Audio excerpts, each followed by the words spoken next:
All right, we'll go ahead and approve the consent agenda, approve the agenda. So moved. Second. Any discussion? All in favor, please vote aye. Aye. All right, we'll move on to consent agenda. Do I have a motion to approve the consent agenda? So moved. Do I have a second? Second. Any discussion? All in favor, please vote aye. Aye. All opposed? Motion carries. Okay, we are going into our public hearing. Do I have a motion to approve going into the public hearing for Samuel Mapes zoning district change application? So moved to go into public hearing at 6:04. Okay, do I have a second? Second. Any discussion? All in favor, please vote aye. Aye. All opposed? Motion carries. We are now in the public hearing for Samuel Mapes zoning district change application. Ryan, did you want to? Yep.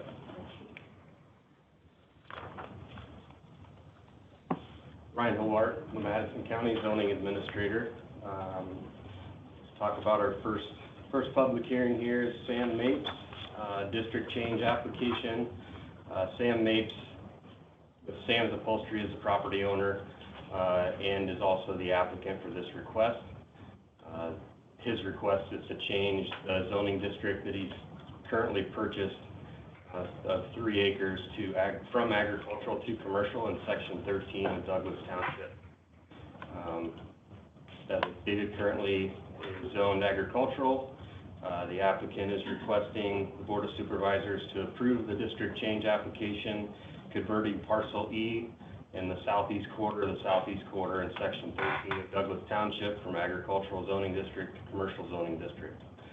Parcel A, of which his residence is on, and where Sam's Upholstery is located now, was converted to commercial zoning district in December of 2024.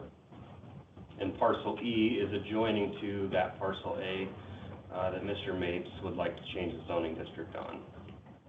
And this is basically to give him the ability to expand his restoration business known as Sam's Upholstery. So he just wants to add on to what he already has. Okay. Yep. Staff's recommendation was approval of this zoning district change. Planning and Zoning Commission recommended approval of the district change application as well by a 5-0 vote. The public hearing with the P&Z, or Planning and Zoning, was held on July 17th. The Madison County Comprehensive Plan depicts the future land use of the area as transitional agriculture. This represents an area in the county where agriculture is protected but limited. The transitional agricultural land use is intended to provide a location where agriculture can continue to thrive, but may at some point in the future be influenced by growth in the adjacent communities.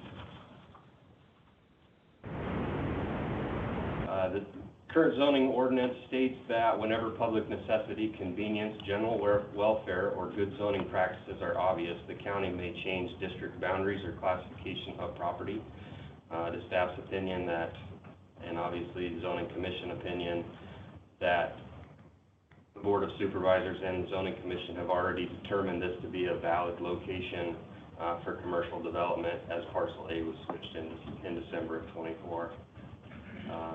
This commercial development is on paved state highway that will not negatively impact any of the secondary roads infrastructure. Okay. It's been there a long time, hasn't it? Quite a few years, yeah. Okay. Thank you. Now it's time for members of the public. If you wish to speak to this zoning change, please come up and state your name and your town, and we'll go ahead and entertain that. Any comments? All right. I'll make a motion to exit public hearing. Okay, there is a motion to exit public hearing at 6:08 p.m. Do I have a second? I will second that motion. Any discussion? All in favor, please vote aye. Aye. All opposed? Motion carries. Okay, I'll entertain a motion to go into the next public hearing for Stephen Roney zoning district change application. So moved. Do I have a second? Second. Any discussion? All in favor, please vote aye. Aye. Aye. We are going into public hearing for the Stephen Roney zoning district change application at 6:08. Ryan? Okay, this one again is a district change from agricultural to commercial. As we reviewed this through the zoning commission, there's potential that it may be may need to be industrial. So Stephen Roney is the applicant. Property owner currently is an IPE 1031 exchange holding company. Current zoning is agricultural. The acreage that they're requiring the zoning district change is 8.32 acres. And it's not, the district request is not approved until Board of Supervisor approval. The county engineer has submitted comments to this request stating concerns about the road not being paved out of the proposed location. The already high volume of public concern and complaints of the truck traffic along this section of Warren Avenue. Staff recommendation was denial of this district change request. P&Z recommended denial of the district change request by a 4-to-1 vote.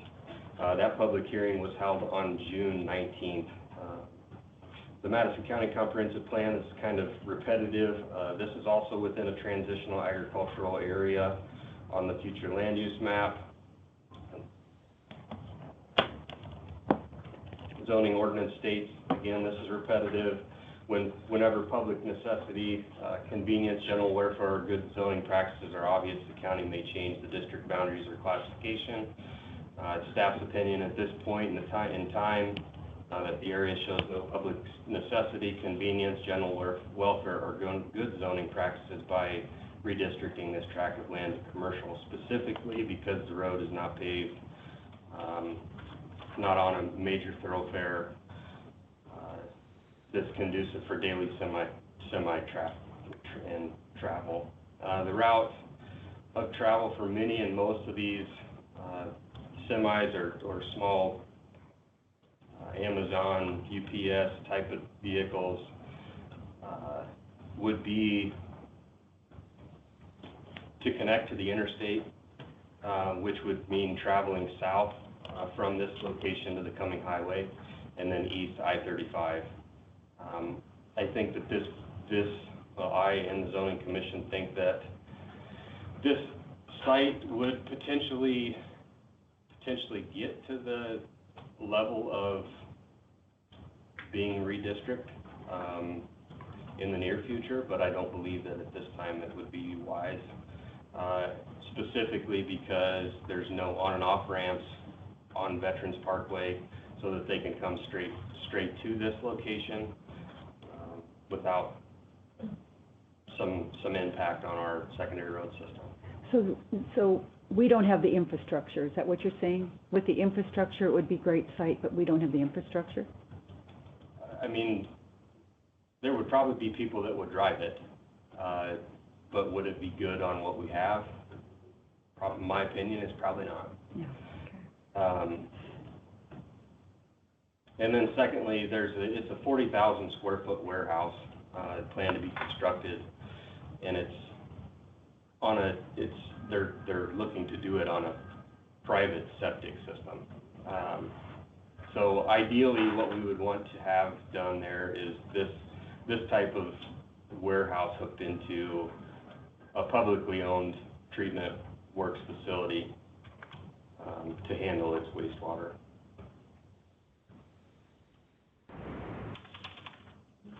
So, did we get an environmental officer opinion of that regarding the septic?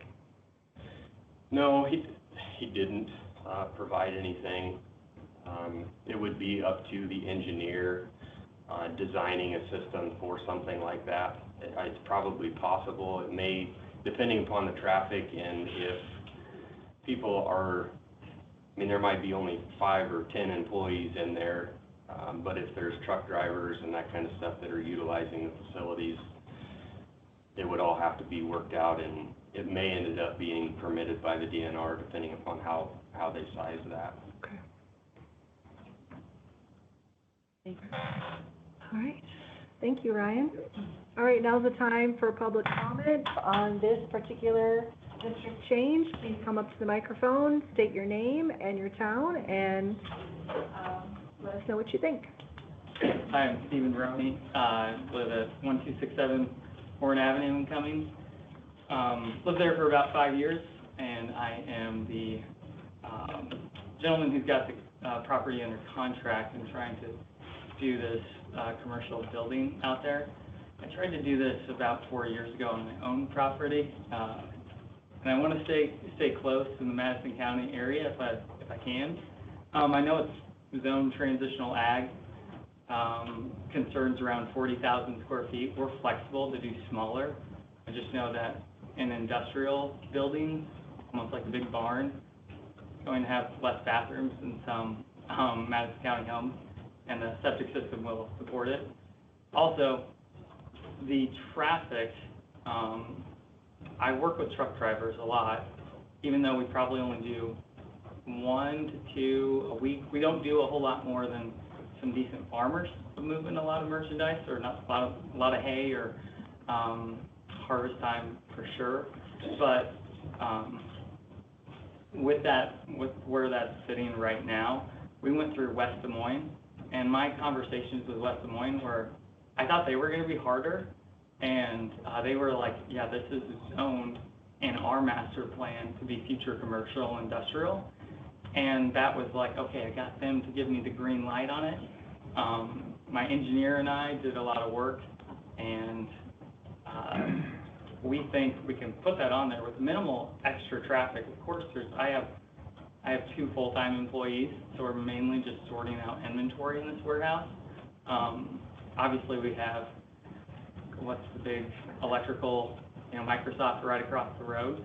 So I don't think this is going to add a crazy amount of extra traffic to this space. And from when I talked to West Des Moines, it's like right around the corner that's going to happen.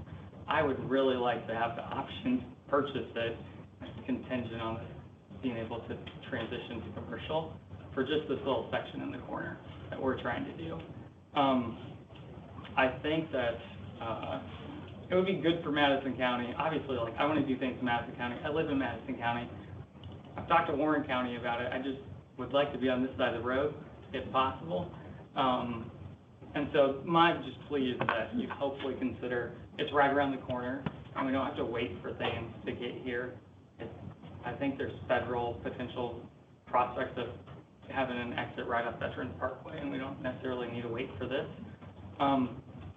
At the end of the day, my hope would be that we could do it at some capacity, if there would be a potential for that. Does this sit right across from I-80 trucking, I-80 concrete? It's by Microsoft. It's a little bit north of it. A little bit north of it. So is it your intention to eventually request annexation from West Des Moines?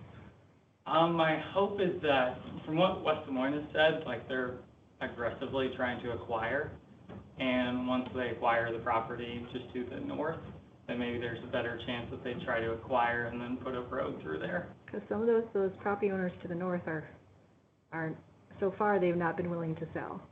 Correct. Yeah. There's only one, I think, that's... I think I know what you're talking about. Yeah.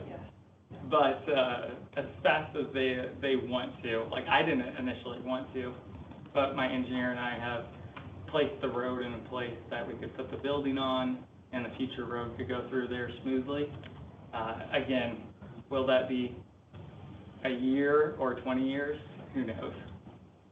Okay. Ryan, correct me if I'm wrong. If 80% of the landowners say they'll be annexed in willingly, you get annexed in whether you want or not. Is that a correct statement? You can't have an island. Yeah. So if 80%, Then you're in whether you want to be or not. Okay. All right. thank you. Thank you. Anyone else wish to speak? And the phone on this one too. If you're on the, okay, come on. Go ahead. My name is Heather Hellan.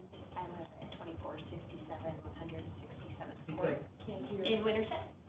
And I'm the realtor representing the sellers of this property.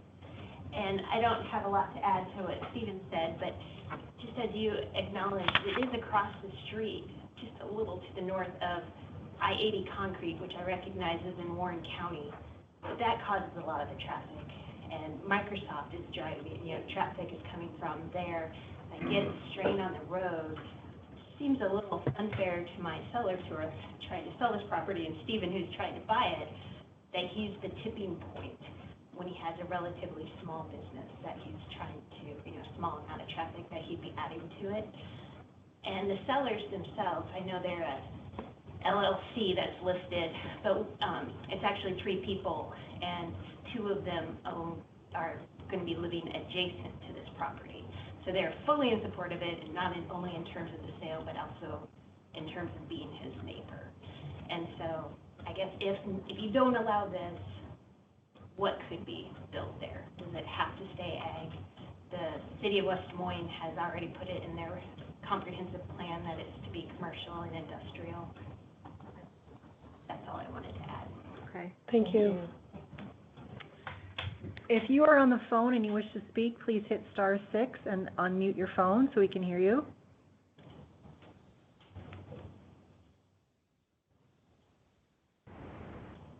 All right. Has anyone unmuted? Okay. All right, I'll entertain a motion to close the public hearing. Mayor, can I say? Oh, sure. Ryan Marquardt, Madison County Development Group, 2342 150th Street, Van Meter, Iowa. We would just say that, Madison County Development Group just would say that, hey, this is a parcel that will generate a fair amount of taxable income for the county, as long as it remains in the county. And our biggest concern is that we would lose it to Warren County. We already deal with that along the edge. For instance, you go down the road, Cumming in Bevington is in Warren County, so we lose out on that revenue, sales tax revenue. And then if you go down to St. Charles, we also lose that down at Dollar General. Dollar General. Thank you. It's 2 feet into Warren. Yeah, right over the line. So we would hate to lose this particular opportunity to Warren County. Did Warren County deny this? It has not been brought to them yet. It's Okay. starting here, and if it doesn't go, then It's going to go to Warren. probably go to Warren. Okay, thank you. That's all. Thank you. All right, I'll entertain a motion to close the public hearing for Stephen Roney zoning district change application. So moved. All right, do I have a second? Second. All right, any discussion? All in favor, please vote aye. Aye. We have exited public hearing at 6:21 p.m. I'll entertain a motion to enter into the third and last public hearing for Benjamin Kelly, Cottonwood Creek subdivision. So moved. Do I have a second? Second. Any discussion? All right, all in favor, please vote aye. Aye. Aye. We are in the public hearing for Benjamin Kelly, Cottonwood Creek subdivision at 6:21 p.m. Okay, this one's a little different. We've got, obviously, Cottonwood Creek subdivision proposal. This is a major subdivision plat of 6 lots consisting of 30.18 acres on Hogback Bridge Road. Benjamin Kelly is the property owner and developer for this plat. I have placed a copy of the final plat here for you to review if you need a bigger copy. Otherwise, I think one was included in your packet. This is in section 23 of Madison Township, currently zoned agricultural. The applicant is requesting approval from the Madison County Board of Supervisors for this subdivision request. And again, it is not approved until the Board of Supervisors have had a chance to hold this public hearing and have approved the subdivision by resolution. Current legal use, the desired tract of land to be subdivided is part of a 245-acre tract of land owned by Benjamin M. Kelly. Currently, there are no building structures on the tract. The 30 acres are currently utilized for grazing cattle. By a brief search of the recorder's office, the documents, it appears that this property has been transferred to Benjamin Matthew Kelly as a direct descendant of Benjamin M. and Francis A. Kelly. No portion of this tract lies within the 1% annual floodplain. Staff has determined the CSR2 of this tract to be 55.96. The plat is not within 2 miles of any incorporated city. Lots 1 and 2 are shown to have a shared driveway or a shared entrance with the remaining lots all having their own. All lots will abut Hogback Bridge Road. The county engineer has reviewed and proposed locations of these driveways for compliance. They have not yet been installed, but the owner and developer has secured an escrow account to put these entrances, as well as a couple other improvements that would be required or necessary by the subdivision regulations. How many total? 6 lots. 6 lots. Yep. According to web soil survey by the NRCS, rating this location for septic tank absorption fields, and I know that there are other systems out there, but this one is specifically for soil absorption, which is in the mind of the state of Iowa the best type of system. This tract is very limited to have those systems. And then also, according to the web soil survey rating, for this location, dwellings with basements are somewhat to very limited. Doesn't mean that you can't put a basement in there. It's just it may you have to do some over digs or compaction tests, that kind of stuff. Depending. Expansive soil? That's probably the reason why it's somewhat to very limited in that area. Okay. Staff and P&Z recommended denial of Cottonwood Creek subdivision. The planning and zoning was by a 3-2 vote. Public hearing was held on the preliminary plat on May 15th of 25, and the final plat public hearing was held with the P&Z on July 17th. Madison County Comprehensive Plan shows this future land use of the proposed subdivision as primary agriculture. The general purpose of land that falls within this future land use district is intended to provide for all agricultural practices. In this agricultural first land use district, agricultural activities should be given primary consideration when conditions prove favorable. This category is where livestock production and feeding operations are allowed, and non-farm residential development are discouraged. Incompatible uses within this land use district are residential acreage developments now associated with farming operations, large commercial developments, and industrial development. Weight was also given to the conservation's report. And then lastly, I needed to mention that the P&Z recommendation form that was in the board packet was inaccurate. It should read as follows. After careful consideration of all facts presented, a motion was made to recommend the Madison County Board of Supervisors deny the request for Cottonwood Creek subdivision.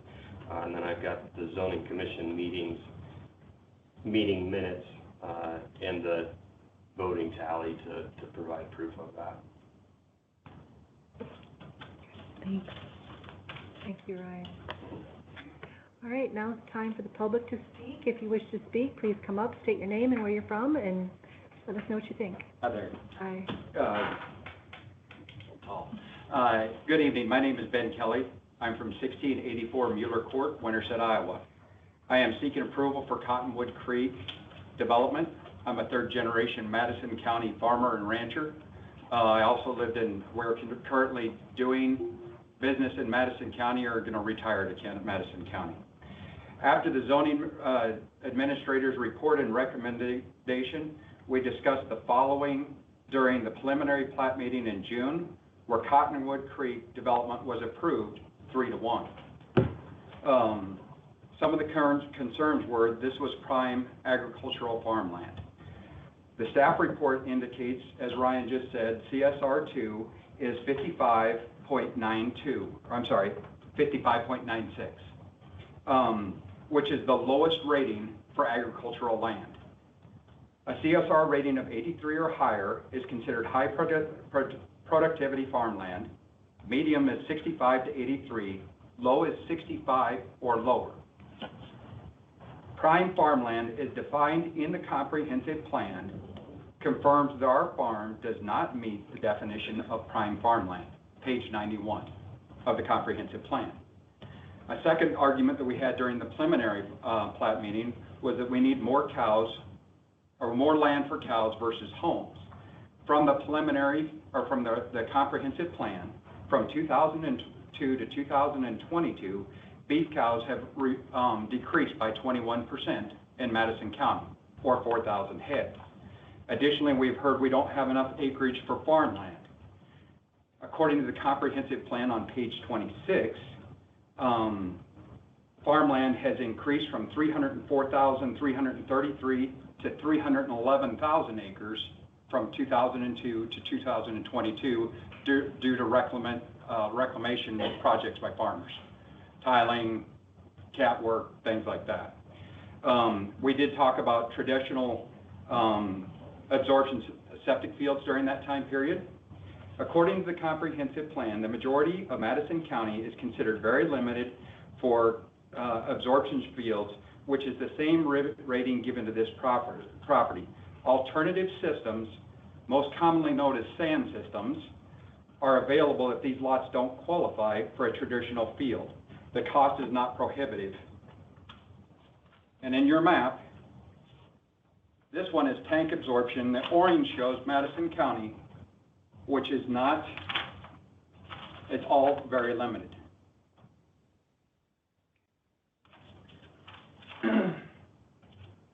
Soils are not compatible with structures with basements.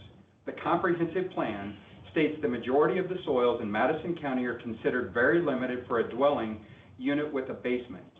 There are ways to mitigate the site with bad soils. Most commonly is to overdig the structural deficient soil and replace it with suitable material. Although this is an expense, it is commonly done in every community in the metro. Here is the map of Madison County with dwellings that are with basements.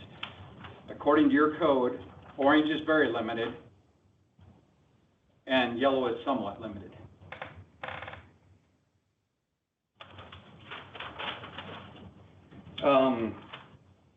Too much slope. Based on the LiDAR contours, the average slope in the buildable area ranges from approximately 8.5% to 14%, which works very well for walkout basements. A single family home with established ground cover typically has less erosion potential than for agriculture uses. I have my engineer here for any questions that are beyond me, you guys, and then we've got our attorney as well. After all these discussions that we just went through, the preliminary plan was approved 3-1. So then during the final plat hearing, which was in July, we discussed the following concerns where Cottonwood Creek development was denied 3-2. There were erroneous assumptions made in this meeting, which I will detail briefly. Additionally, the septics were talked about during this meeting. The same thing that we talked about in the second meeting. Of note, the only changes made between the preliminary and the final plat meeting were the proposed driveways, which were approved by the county engineer in the final plat. We heard that the roads going away, 120th and 120th was in too bad a shape. That Madison, or the Hogback Bridge Road, we talked about that one, but then it was brought up that 130th was too narrow. The road's width was measured to confirm it met standard county road width of 24 feet for Hogback Bridge, 120th, 130th, and all were confirmed to be 24 foot wide. A second narrative was plots 3 and 4 do not have buildable space on the east side of the creek. According to the current ordinances, requirements state a maximum lot size of 3 acres. Both lots exceed a minimum of 5 acres apiece. But to take it a step further, the east side of the creek after the setbacks is 133 foot deep by 317 foot for an approximate area of 42,100 foot of buildable space, which is 3 times larger than the average lot in town. For lot 4, it was 113 deep by 317 wide after setbacks, which is 35,800 square foot of buildable land. Again, 3 times larger than the average size of a lot in this town. Then we have heard a lot about, through both meetings, about traffic and road conditions. So our engineer came up with a traffic report for you. The 6 proposed lots will generate 60 total trips per day, according to the Institute of Transportation Engineers trip generation. The comprehensive plan was approved on November 12th of 2024 and has not been implemented or updated to current codes and building regulations. Additionally, since the comprehensive plan was approved, 2 subdivisions in our area named Hogback Bridge 2 and Nimmers have been approved. Hogback Bridge 2 is 1.6 miles slightly west and south of us on Hogback Bridge Road. Nimmers is 3.5 miles away from us north of the development or the proposed development and slightly west. Everything is within 5.1 miles of each other, and I'm sorry, this is not a very good map, but this one shows the distance. Do you mind if I approach? Sure. Okay. This one shows the distance from the 2 maps and where we're located at in the county. This one is the whole county. We're located right there. You can just pass that down.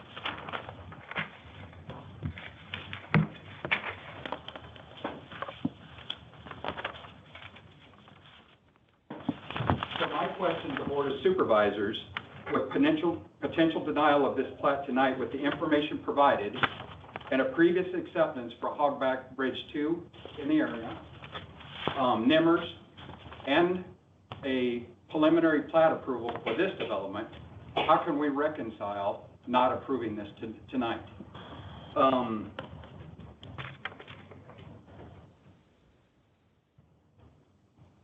think that's everything. I'm going to turn over, my attorney would like to speak to you about some Iowa codes. Okay. And we also have our engineer, Kevin Crawford, here for any questions. I just want to be accurate. Okay, Thank you for your time. Thank you. Thank you.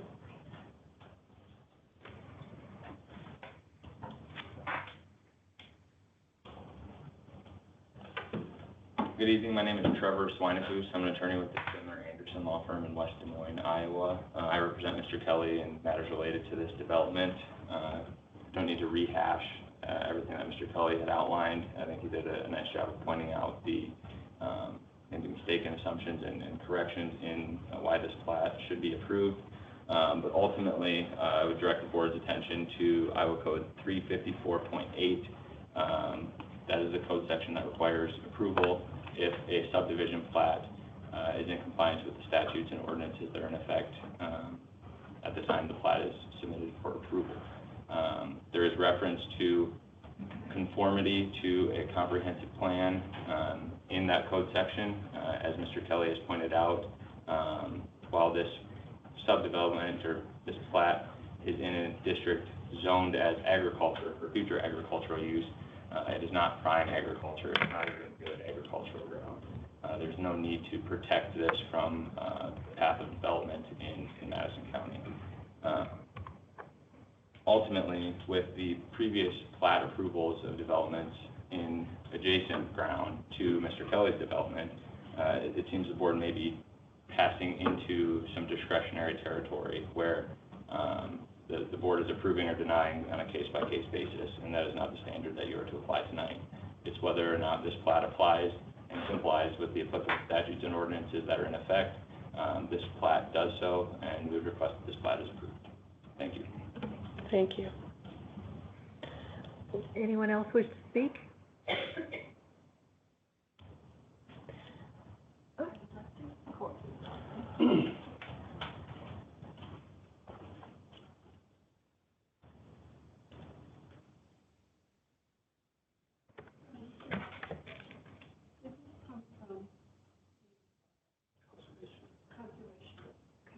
And you did not mention any of this content.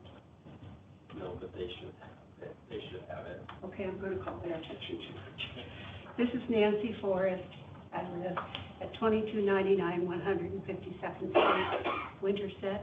I'm about 1.5 miles east of Hogback Bridge Road. I have the report that came from the Conservation Board, and I'd like to highlight some things for you. First of all, pasture ground and grassland is one of the things that we're losing grassland. It is one of the more compromised biomes in Iowa and also in our county. So whether the CSR is 55 or 0 or whatever, if it grows grass, which it does, because according to the USDA, the native vegetation for all 3 of these soils that have been identified was big blue stem, little blue stem, switchgrass, and other grasses of the tall grass prairie. Furthermore, the slope in this creek all goes down, right? Water goes down. Well, it's also very gully. The incline is pretty steep, up to 18%, which is a bike rider, that's pretty steep. So that very characteristic makes this prime wildlife corridor. If our wildlife doesn't have traffic ways, it doesn't stay around. That means we need to pay attention. It's not farm ground, it could be pasture land, or it could be conserved. That was recorded by, or stated by the Conservation Board, that it is a wildlife migration route. And it's especially important because it has never been, some parts of it have never been tilled, which means there is the possibility of remaining remnant prairie species. Those don't come around very often. As to the gentleman's concerns that things seem to be coming more toward conservation perhaps than consistency in terms of how many more developments we allow or what the previous thinking about developments are.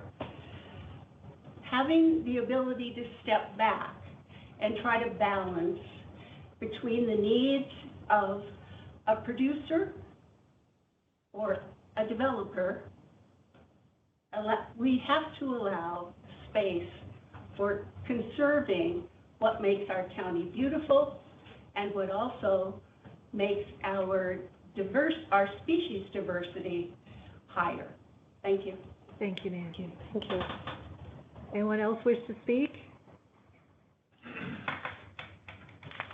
Scott, 974 133rd Court, way up in the northeast part of the county, where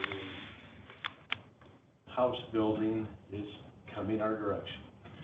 And don't get me wrong, I'm fine and dandy with that. Interesting perspective on keeping the grassland, conserve that.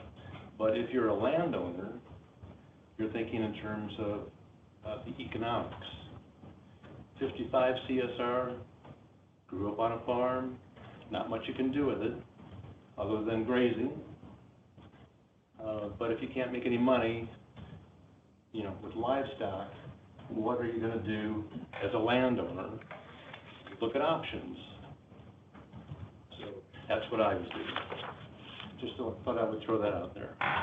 Or if you want to preserve it, come up with the money, buy out the owner, and preserve it.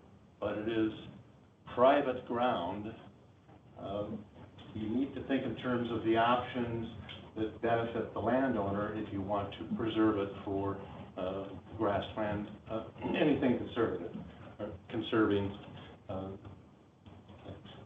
the park space, you name it. So I thought I would just put that on the table. Thank you. Thank you. Anyone else here that wish to speak?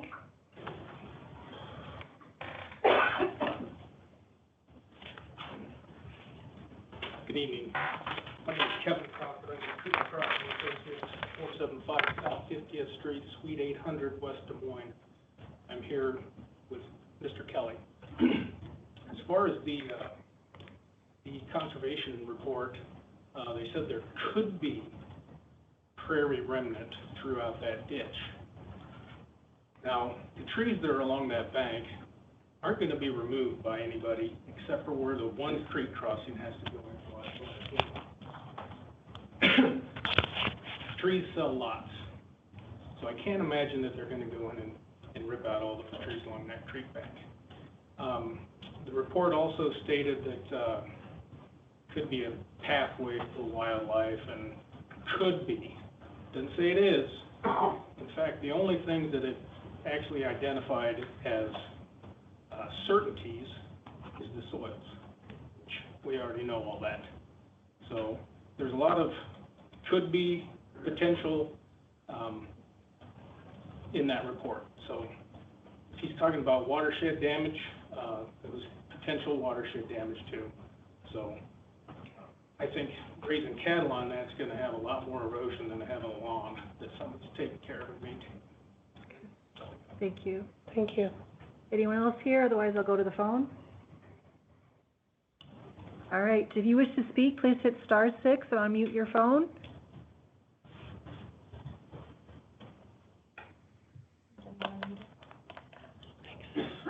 All right. Wait a minute. Yeah, I don't see any. Okay, I don't see anybody. All right, we'll go ahead and exit out of the public hearing. Do I have a motion to exit out of the public hearing? So moved. Do I have a second? Second. All in favor, please vote aye. Aye. Aye. All opposed, motion carries. We are out of the public hearing at 6:45 p.m. for Cottonwood Creek subdivision. We are now going into the department head reports and discussion. Brady, you're up.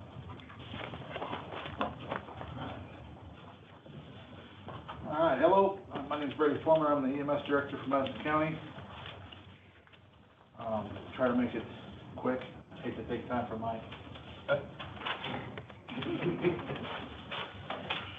Brady, you are significantly up in calls.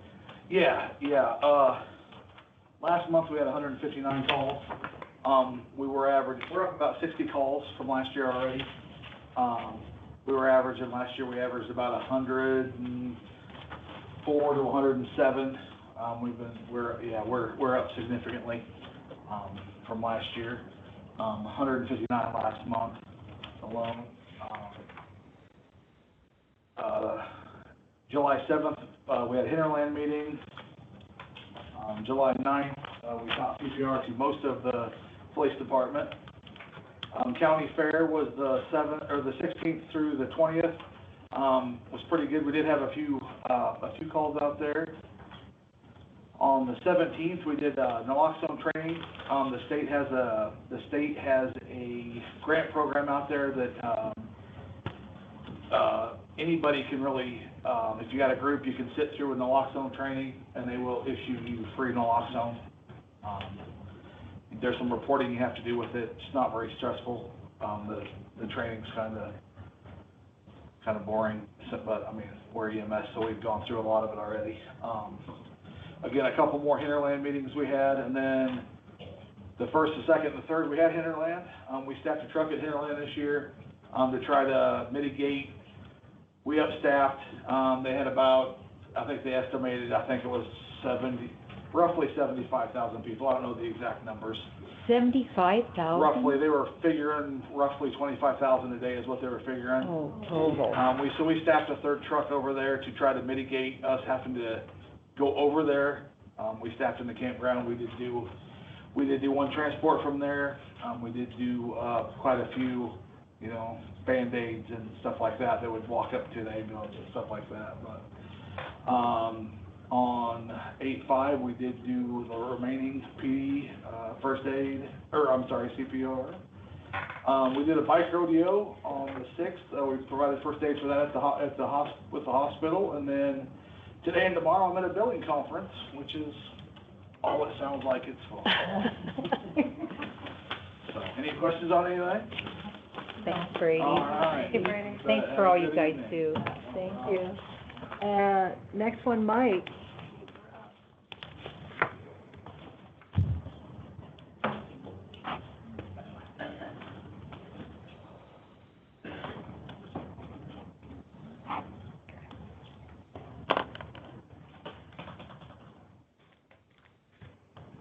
Well, good evening, everyone. Good evening, Board of Supervisors. My name is Mike Hackett. I'm your secondary roads engineer.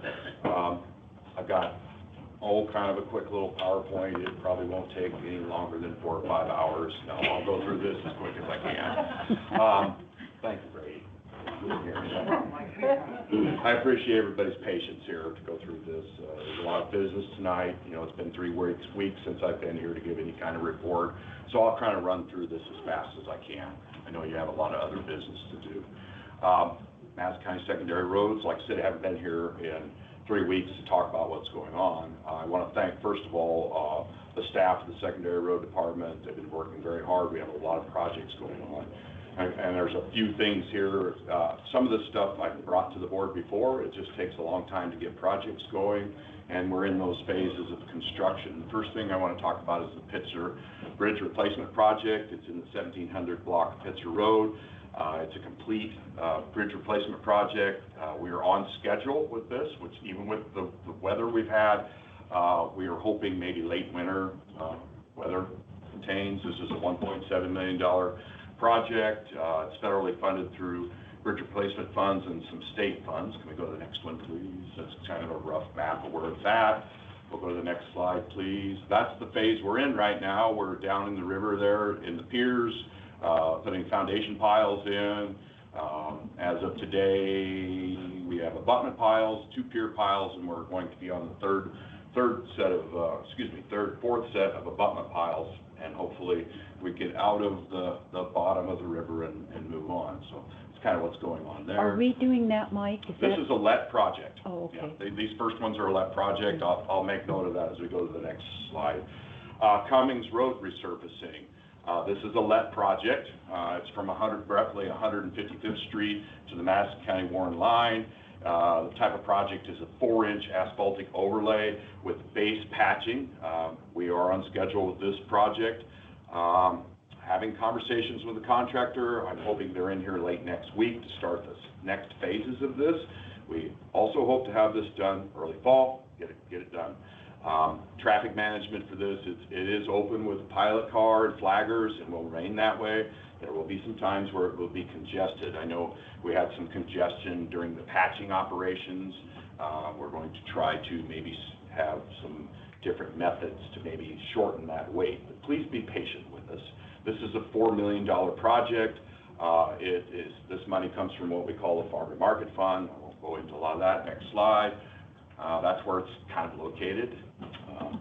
That's what you kind of see out there right now. These is not the finished product. This is base repair. This is repairing the PC pavement that was placed in the 70s for 4 inches of overlay to go over top of it to hopefully perpetuate it for a few more years. Please. Oh, yes, this has been a project. This is also a LET project. This is our fuel system replacement project. This 42-year-old system, I was told by some of the inspectors that have to inspect tanks, they think this is probably the oldest tank that was made out of fiberglass in that age that was still in existence. So good to get this thing out of the ground. We need to get rid of it. Its age, it needs to be removed for safety and the environment. The modern tanks and the infrastructure will help us do our daily things that we need to do. We have corresponded with most of all of the other government entities and our own internal people who buy fuel from us through this system. I believe, well, I know this, the temporary tanks were done last week. We started work this week on the removal of the old tanks. They are actually out. We're hoping to get the new tanks delivered on Wednesday, which is tomorrow, and then put in the ground, and then we have some plumbing to do. Hopefully we are up and running by September. And go to the next slide. That's what's coming out of the ground. Are we doing that? This is a LET project. There are certain phases of this we are doing to help keeps costs down. So that's one of those oldest tanks. There are actually 2 of those. They're 15,000 gallon tank units. We have diesel and gasoline, of course. Real quickly, I don't want to spend a lot of time with this. The new system, we are also going to have gasoline, same capacity, though we are going to up capacity the diesel fuel to a 25,000 tank with a 10,000 gallon compartment and a 15,000 gallon compartment. That gives us options to buy a number 1 fuel and a number 2 fuel and blend it ourselves to help prepare for winter. That's a whole other subject I'm not going to expand on unless you guys want to be here for another 4 hours. Next slide, please. All right. This is going on. This is handled by Dallas County, but we also have a joint. This is a LET project. Madison is the prime on this. It's a joint project between Madison, Guthrie, and Dare County. There was HSIP or safety money in this. It's a $1.6 million complete replacement of paving. Madison County share is $465. We basically have a little over a little over a mile or half a lane of that. That's where it's at. It's underway right now. Unfortunately, I don't have any good construction pictures of that. Next slide. Okay, I believe on the resolutions that we're also presenting to you today, there's 2 closures. I'm happy to say that those are pipe replacement projects. They're done or being completed right at the time. They're reinforced concrete, they are a corrugated metal pipe, so there is an error in that RCP. Next slide, please. That's kind of where they're at. This one culvert it's hard to see, but it is a pretty damaged picture. It's good to get those replaced. These are day labor, so these are projects that we are doing with our own forces.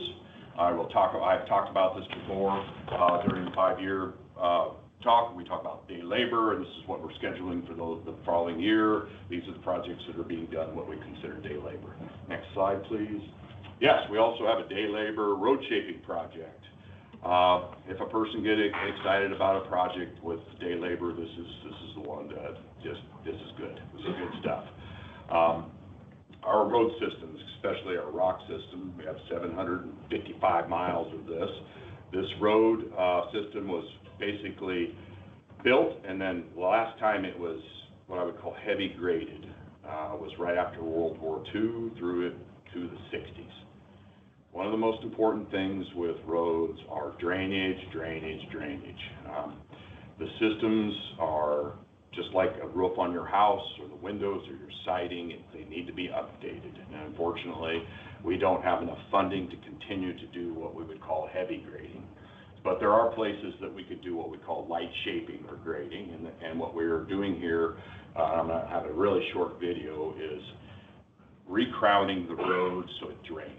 Pulling the shoulders up so they drain. So we have that drainage, and then put a rock surface back on it.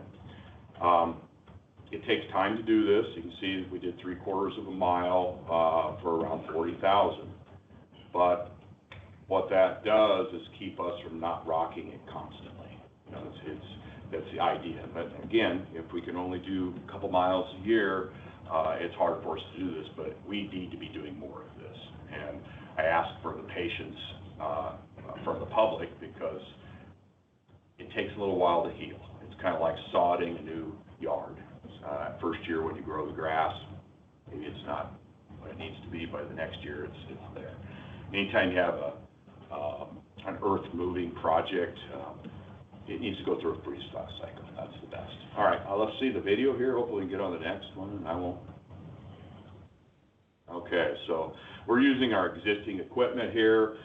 They have come over to the edge. Well, first of all, they take the existing material, windrow it up off the road, try to salvage as much rock as we possibly can, and then we come in here to the ditch, and we are reshaping the foreslope of the road and bringing that material back up into the road, building a drainable surface, putting a heavy recrown in this thing.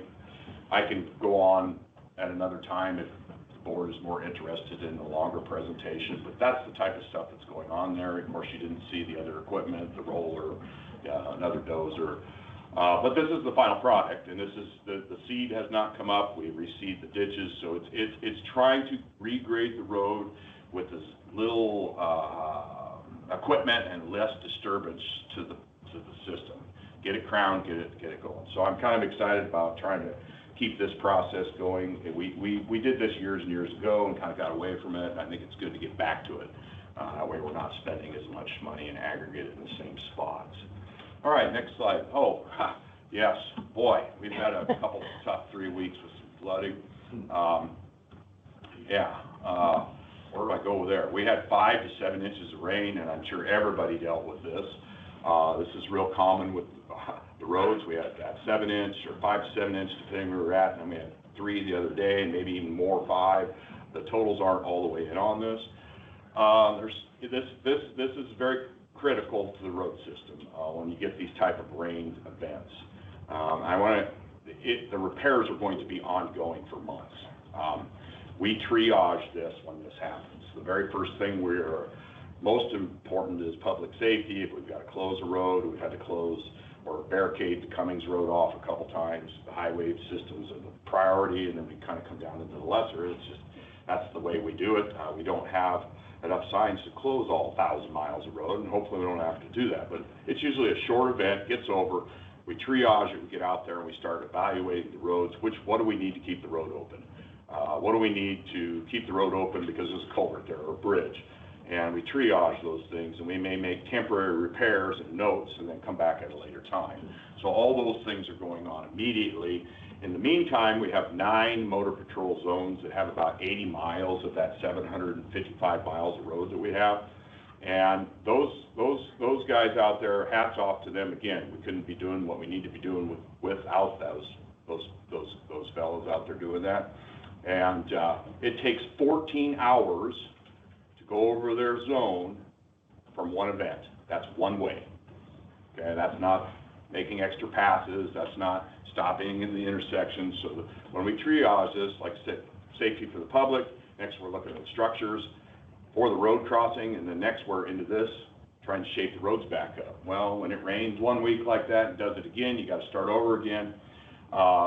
Places on the edge, we'll get to that next, and then driveways, culverts that are plugged, these type of events definitely tell us where we have problems with road shaping. So it goes on a list. So the list is very long. We hope to keep with it. All right, here's our, in the last 3 weeks, kind of give you a quick idea. I want to bring to the Board of Supervisors at a later time to explain how we track and keep track of all our work and work order systems and how we respond to people who call in and all that good stuff. Last 3 weeks, next slide, please. There are, 165 items that were completed. They all vary of a whole bunch of stuff. I have categories and subcategories under that, and that's how we track what's going on. So we have bridges, culverts, rock, level B, roads, ditches. Of course, we didn't have snow and ice event unless I have an error on there. Traffic control, which would be signs. There's some miscellaneous things that just don't. Brushing weeds, driveways, right-of-way, building and grounds, and of course the equipment. So all that's going on in the background. I checked the list. We're at 200 plus items before I came that we still have to get to that's on there. And a lot of times it's a triage. We may go out and temporarily repair something because we don't have the budget right now to do that. Some of that temporary repair would be, let's say it's a bridge, for example, and then, that kind of goes on the watch list to say, well, maybe we need to be thinking about getting federal aid or something like that to do those type of projects.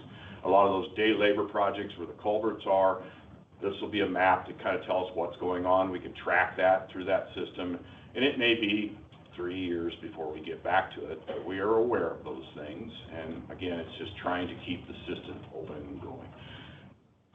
I don't have anything else. Let's see. Thank you very much for your time. I believe I have 2 other resolutions also on the board for today, and they are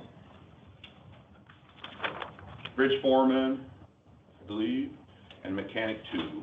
Our mechanic 2 position, he got his tanker endorsement and is qualified for tanker 2. The bridge position there are applicants for that. We interviewed. There were 4 applicants. The best applicant was the person that is there, and he will move to bridge foreman. And we will also have an equipment operator, hopefully tomorrow, advertised. So if anybody's interested in being an equipment operator, please fill an application. Thank you very much for your time. As always, I'll be in the hallway if somebody has any road questions, questions only, or. No bridge questions? What? No bridge questions? No, you can have bridge, roads and bridges. Anything else to do with secondary roads, otherwise, make an appointment. I'll do the best to explain what I know or don't know. And again, I'll same thing to the board. have any questions, please contact me. I have a question. Yeah, If there's shrubs up over a sign, yeah. can I whack them out? Yeah. Or do I have to yeah. ask Well, permission? it's great to be a good steward. I'll just put it that way, yeah. When we have wet years, it's very tough. It is. I think I've told you, we have over 8,000 signs that I know of in our sign inventory, which we track. And when you get years like this where there's growth, it's tough to keep up with. So, Okay. yeah, if somebody would like to, take care of that, that's Well, fine. you know, I got my new handy dandy whacker for my anniversary, so I can whack out trees. Thank you very much, Board. Maybe in the future, I know it bears repeating, the restraints for your funding. I know you mentioned funding a few times. Yeah, yes. And I think there's a lot of people that don't understand those limits of capping what we can spend on our roads. Yep. So it bears repeating possibly, and maybe at a future. Yeah, and as we work towards our 5-year program, we'll talk about that. I don't want to take, this has been a meeting tonight. I don't want to take any more of people's time, but secondary roads and even in all 99 counties, I'll make this real quick. We receive the majority of our funding through road use tax. Iowa's set up that way. It's fuel at the pump. It's license fees. That's where roughly 2/3 for this county and most of the rural counties receive funding. It goes there.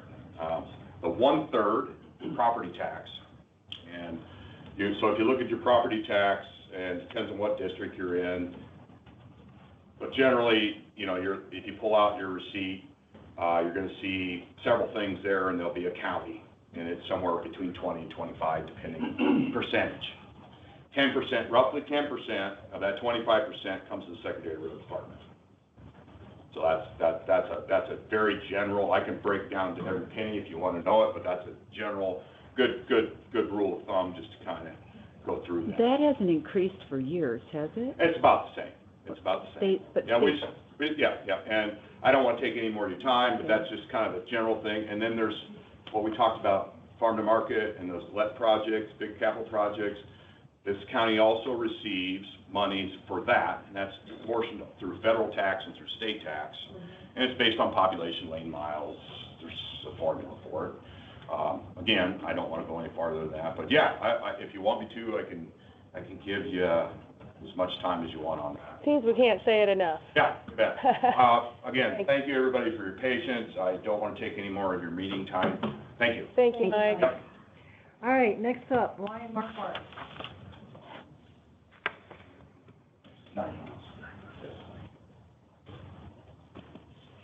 The great thing about having a packed house is I get all this stuff this time. So I am not doing my fun part.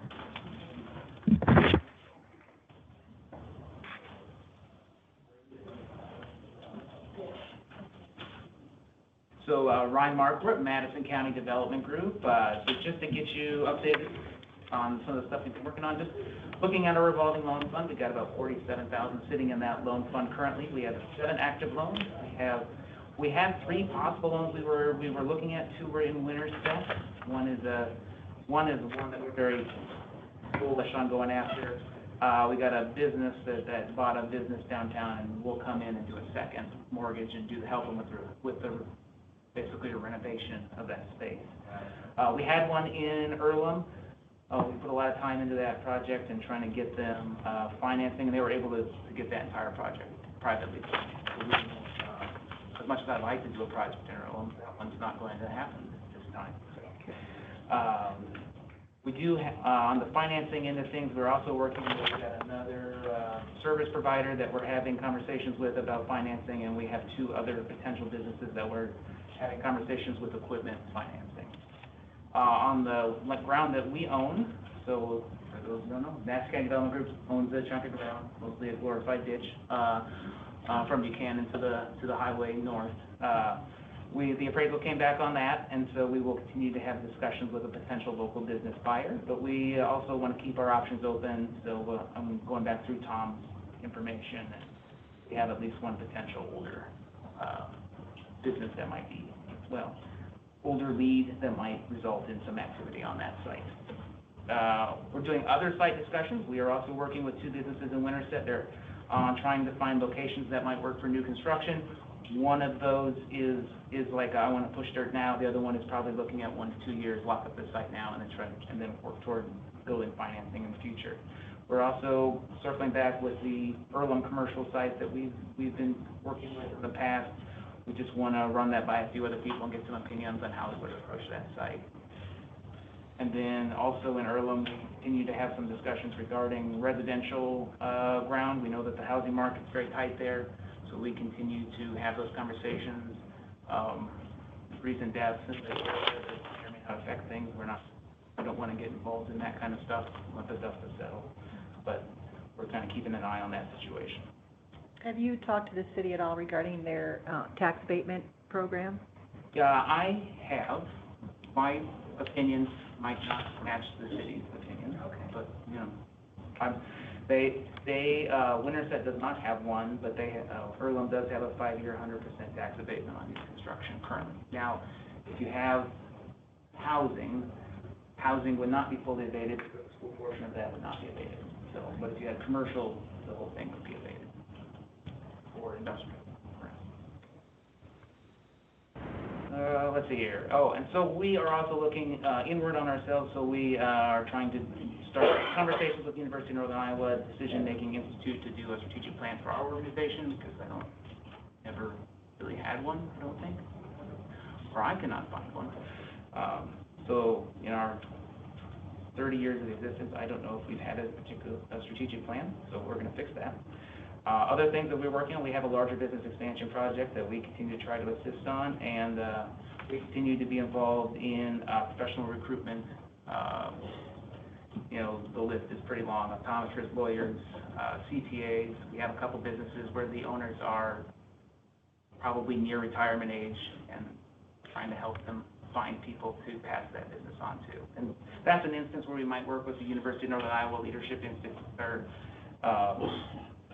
Decision-Making Institute, because they can help with the valuation. So, other things we got going on. We are also working on some discussions right now. We're looking at workforce housing tax credits and historic tax credits for Winterset. We got 2 buildings in mind that they may be applicable on.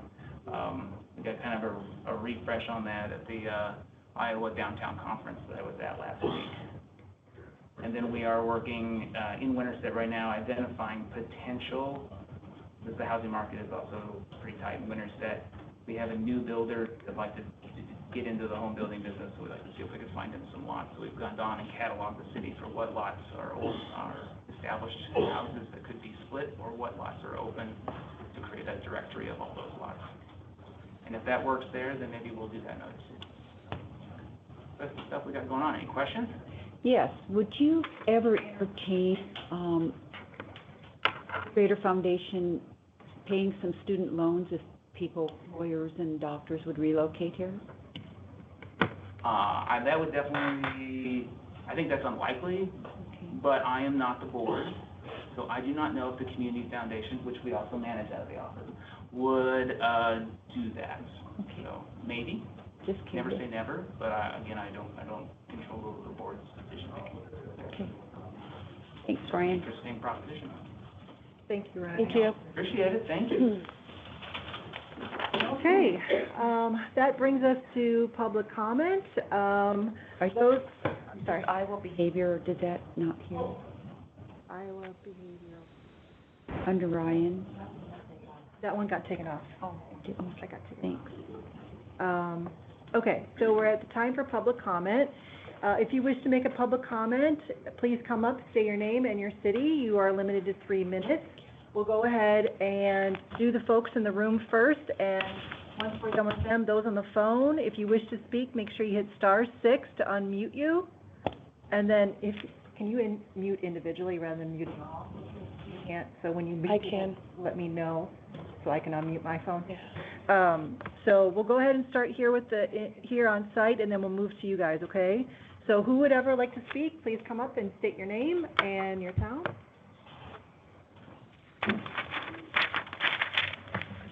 Winterset.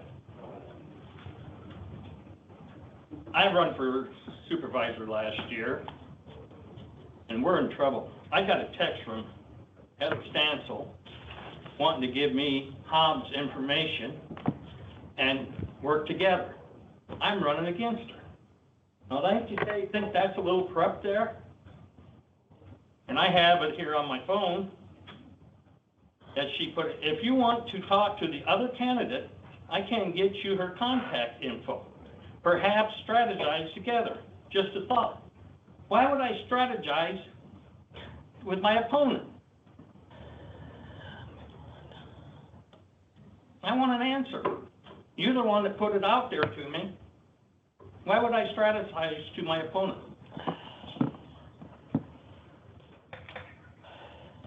Are you done speaking? Pardon me? Do you need more time?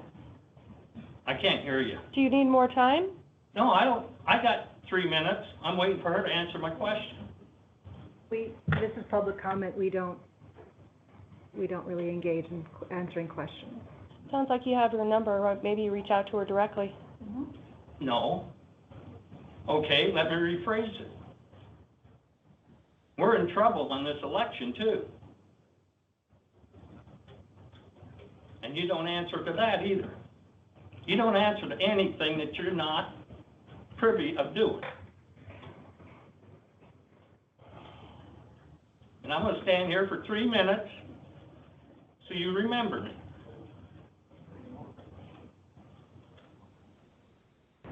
No answers. Deer in the headlight.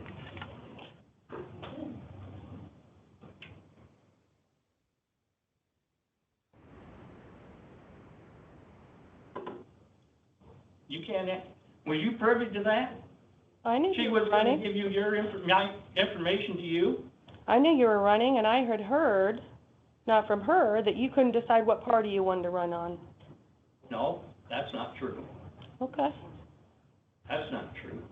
Trying to understand how it's relevant today. But was you aware that she was going to give me your information? I've never had an issue with my information. I would have been to more you? than happy to talk to you. Why? If you want to talk to me, I'll talk to you. No, didn't want to talk to you. I never responded to her.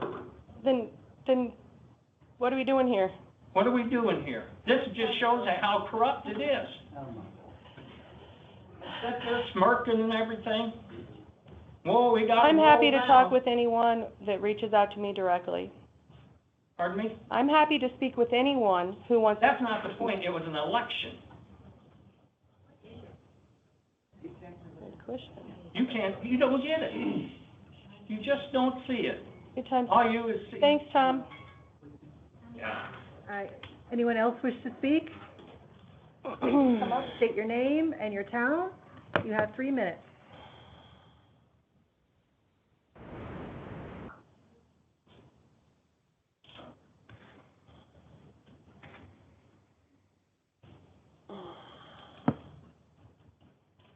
Carol Freeman, South Township.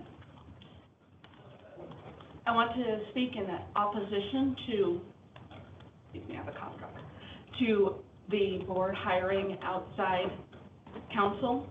We have a county attorney.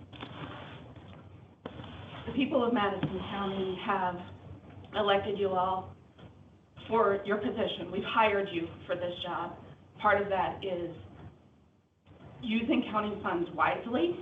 Madison County has been in the news constantly for several months.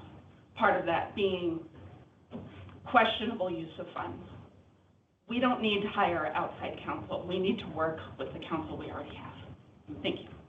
Thank you.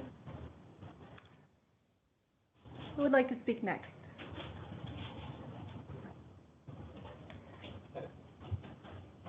Sean Kelly, I'm from Winterset as well. Just wanted to bring up 2 quick points that Ryan actually brought up, just regarding the housing and support for housing development. Just wanted to bring up that, did mention that it's currently looking for lots for housing developer, as well as the housing market being quite tight in Madison County. Just thought that would help in support of our case as well. Thank you. Okay, thank you. Thank you. Anyone else wish to speak?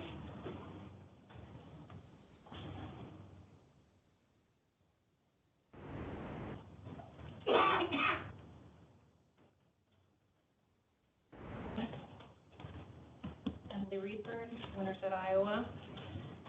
For those of you who don't know me, I was in the auditor's office for 5 years, and it recently came to my attention that you have a first deputy who is receiving comp time. Section 5.6 of the county handbook states, exempt employees will not be paid for working beyond their regular scheduled hours. Section 2.1 of the county handbook also states, exempt employees are employees who are not eligible to receive overtime/compensation pay and receive a minimum salary as established by the FLSA. Iowa code also states that a first deputy can only make 85% of an elected salary. I understand that electeds can theoretically do whatever they want. But anytime the county approves this handbook, that handbook sets us up to keep the county safe. Anytime you ignore these handbooks, it just opens up the county to more liability. Other things that have been an issue, job postings not following the handbook, that opens the county up. Publications not done correctly also opens the county up to liability. My experience with county government has shown me that it's pretty easy for the county to get sued. And I think when we continue to ignore the rules in place, then it just opens that door for more people to come in and show our weaknesses. On 7/22, your current auditor spoke about budgeting for overtime pay. And when that overtime pay is coming within that own office, I find it confusing that he's talking about what were his words? He said, the money's coming out of your pocket and spent at an alarming rate. I agree with that statement. And I also am curious if the other first deputies are eligible for any of that overtime or comp time, any past employees, because I know I definitely worked over my 40 hours, especially in my last 3 months. I'm guessing your appointed treasurer has probably worked some overtime as well. She's a first deputy, so I just have some questions as if this rule now is going to be extended elsewhere. I also am concerned that you have an auditor right now whose names are not on the claims checks, whose names are not on your information coming out from iVoters. That's inaccurate information that you're sending out. And to change that signature in Solutions is a pretty simple process, and I think it costs us about $150 to do that. And you're a month into this, and that signature is still wrong on the claims and the vendor checks for payroll. And then the iVoters, anything you're sending out, has an auditor that's not currently in office. And if I was that past auditor, I would be upset that my name was on stuff that I didn't have anything to do with. I also want to talk about the credit card and the Amazon account. The county did actually used to have a business Amazon account previously. Obviously that was switched. Okay. Thank you. Thanks, Emily. Anyone else wish to speak? Okay. Going once, going twice. Oh.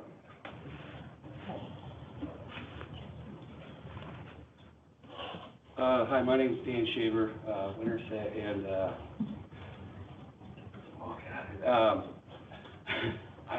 I just think it's kind of, it's unethical, I guess, at best, that you're gonna use money that's already allocated for something else to pay for an outside legal when one member of this board is suing the county attorney. We shouldn't be on the hook for you to get any other legal counsel. And how do we know exactly that you're not going to use this attorney that you're hired for this purpose? How do we know you're not going to use it to get advice in your lawsuit against the county attorney and the sheriff? I guess I'm not a very smart guy, but I don't see how that's right, and that's it. Thank you. Anyone else? All right, we're going to move to the phone. If you wish to speak, please hit *6 to unmute your phone, and just understand there's about a 5-second lag time on the conference call, so forgive us if we talk over you. Anyone on meeting? Give another few seconds. Just give it a second, make sure, look through the pages. I don't see anybody unmuting. All right, we'll go ahead and move on to resolutions for board consideration. The first one is approving new hire of CBEC as part-time EMT at $16 per hour effective 16th of August 2025. Do I have a motion to approve? So moved. Do I have a second? Second. Any discussion? Just a clarity, I don't believe this is any relation to Leslie Beck, so just want to make that clear.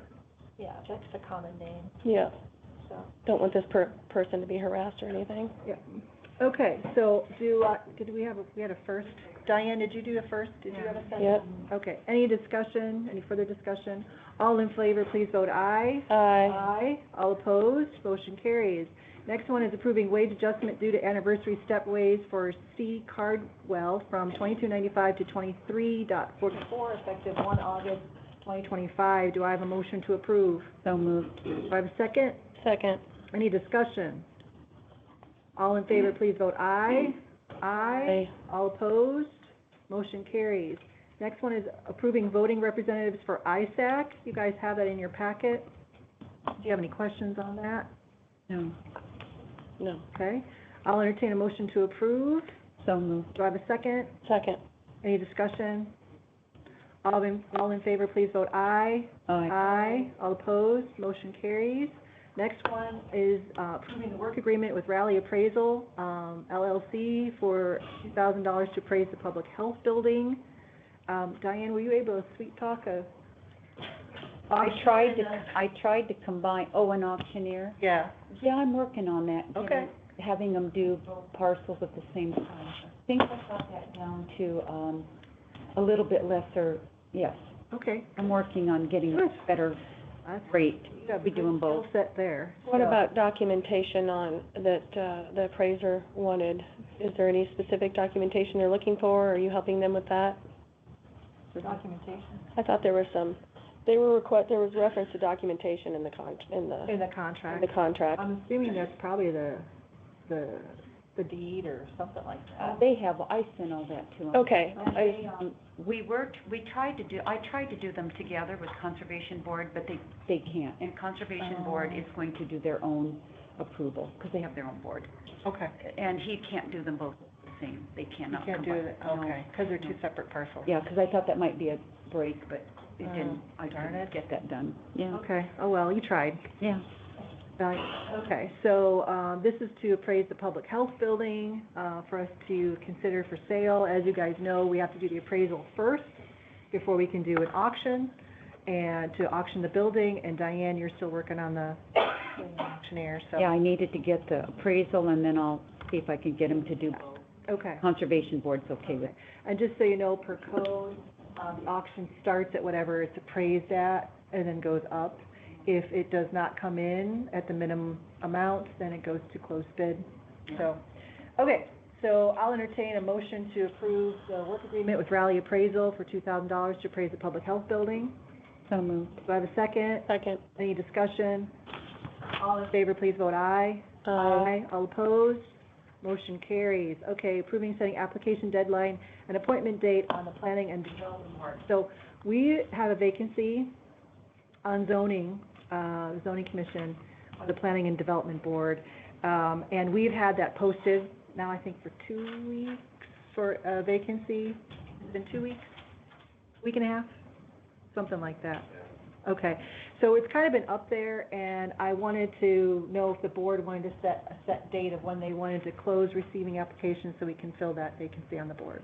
I don't know why. Why don't you just take applications all the time and put them in a file?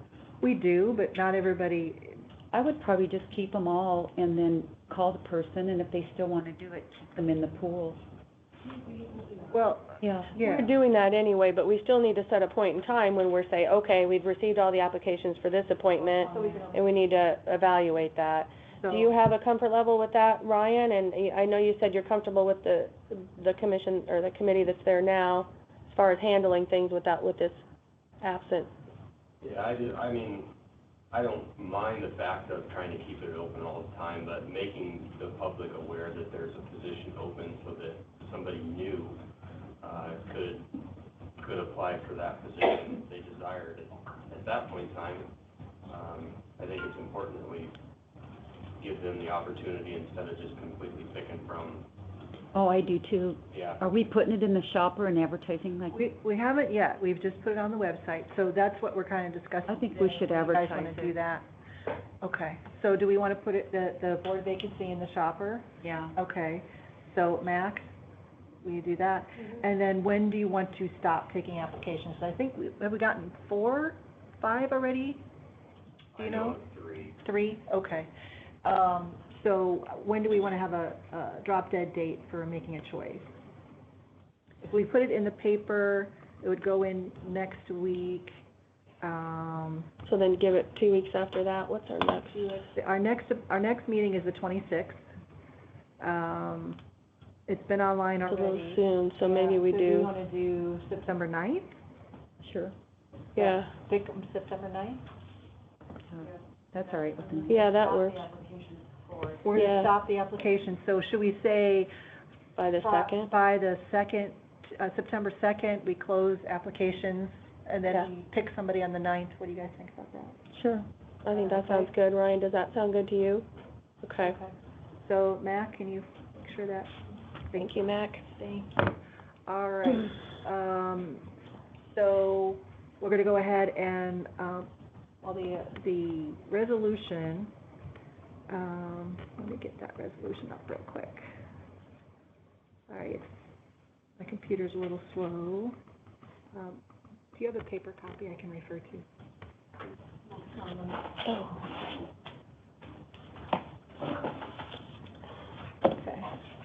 I don't think the original resolution had the, blanks, wasn't it? it was blanks. So.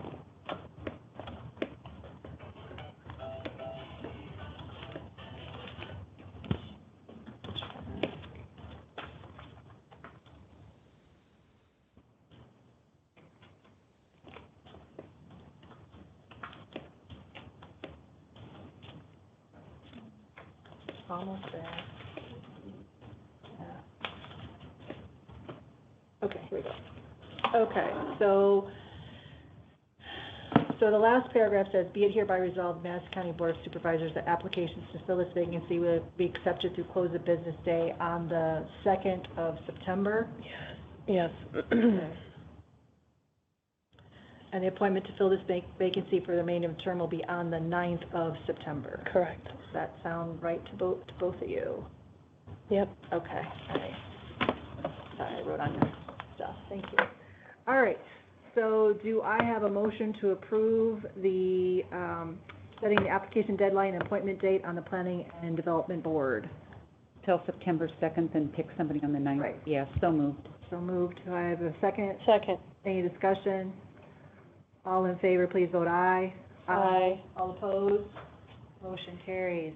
All right, next one is the third and final consideration of the amendment to the ordinance, Title V, Property and Land Use, Chapter 50.42, Zoning Solar Energy Systems. We've already approved the first 2 readings, so this is to update the, for lack of a better term, moratorium on solar until we get our ordinance updated, or 12 months, whichever is later. So do I have a motion to approve? So moved. Do I have a second? Second. Any discussion? All in favor, please vote aye. Aye. All opposed? Motion carries. Okay, we have, the next one is approving outside legal counsel for board with Bell and McCormick for legal services. As you know, we technically approved this last week. We did not have the engagement letter, and that is included in this, so I thought it'd probably be best if we include it all at once. So we do have a representative from Bell and McCormick here. Would you approach, please? Introduce yourself to the board.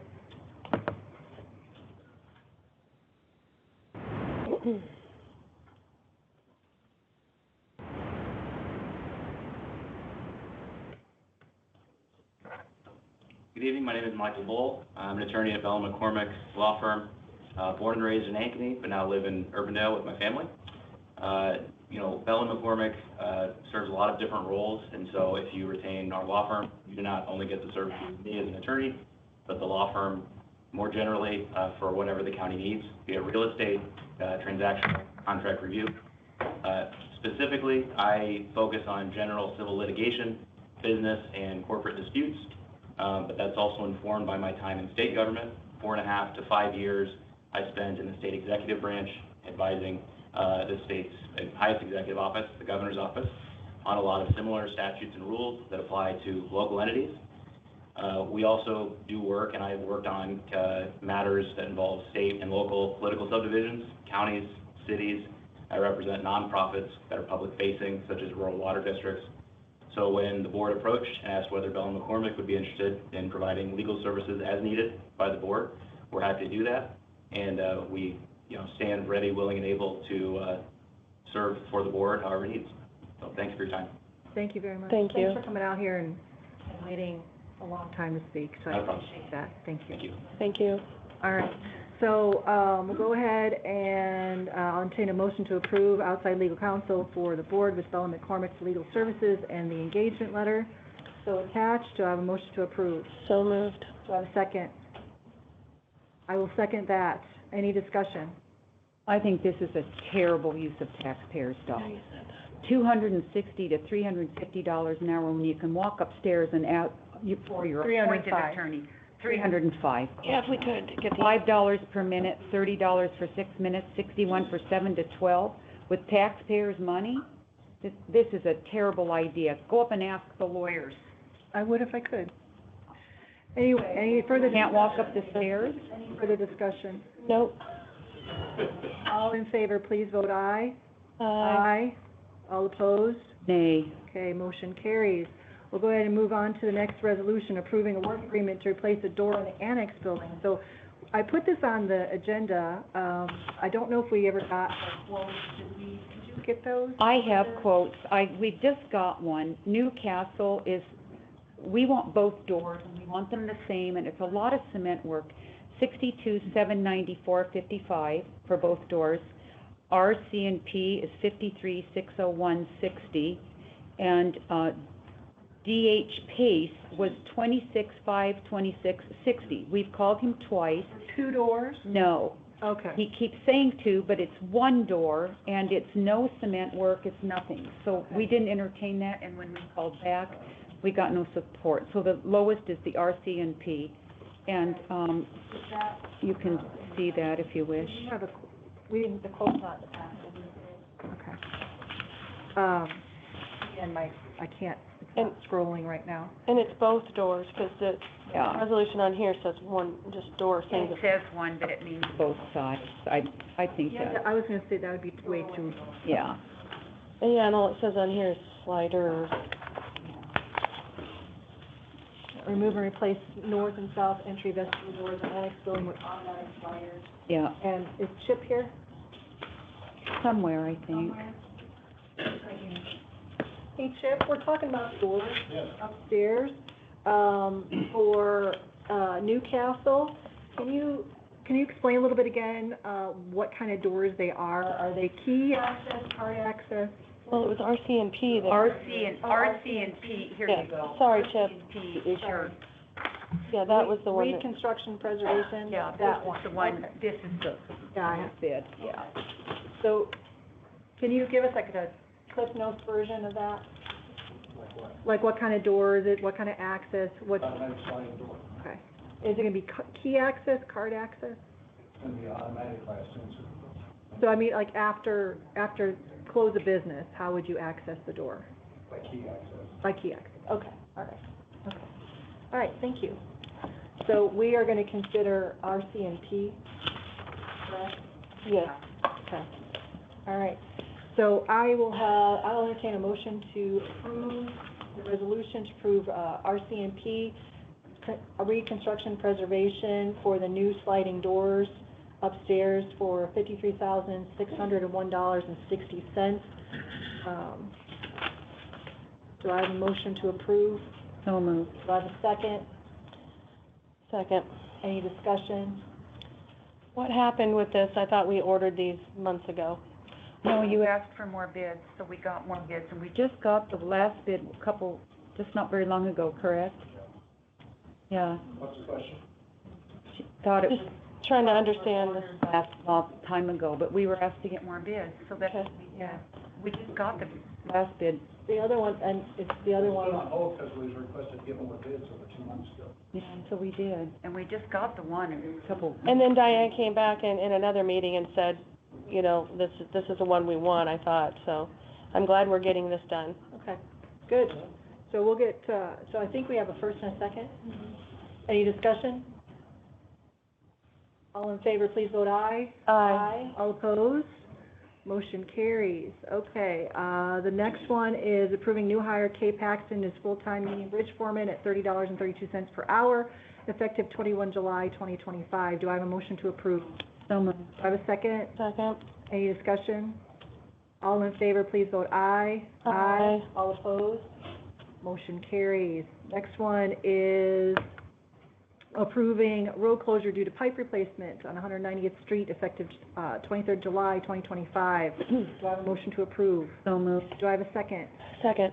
Any discussion? All in favor, please vote aye. Aye. All opposed?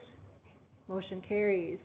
All right, approving wage adjustment due to job classification change from mechanic 1 to mechanic 2 for M. Foley to $29.77 per hour effective July 1st, 2025. Do I have a motion to approve? So moved. Do I have a second? Second. Any discussion? All in favor, please vote aye. Aye. All opposed? Motion carries. Approving road, next one is, resolution is approving road closure due to culvert repair. 210th Street, effective July 7th, 2025. Do I have a motion to approve? So I think it's done, isn't it? So moved. I believe it is. Do I have a second? Second. Any discussion? All right, all in favor, please vote aye. Aye. All opposed?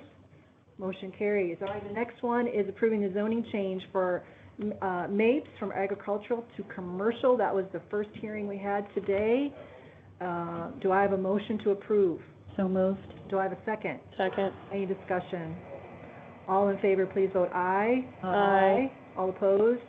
Motion carries. The next one is approving a zoning change for Roney from agricultural to commercial. Do I have a motion to approve?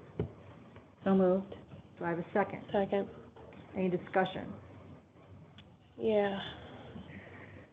Yeah, I have some concerns about that, obviously, and I want to defer to the zoning commission. So the zoning commission recommended we deny it. Mr. Roney made some effective arguments here when he presented.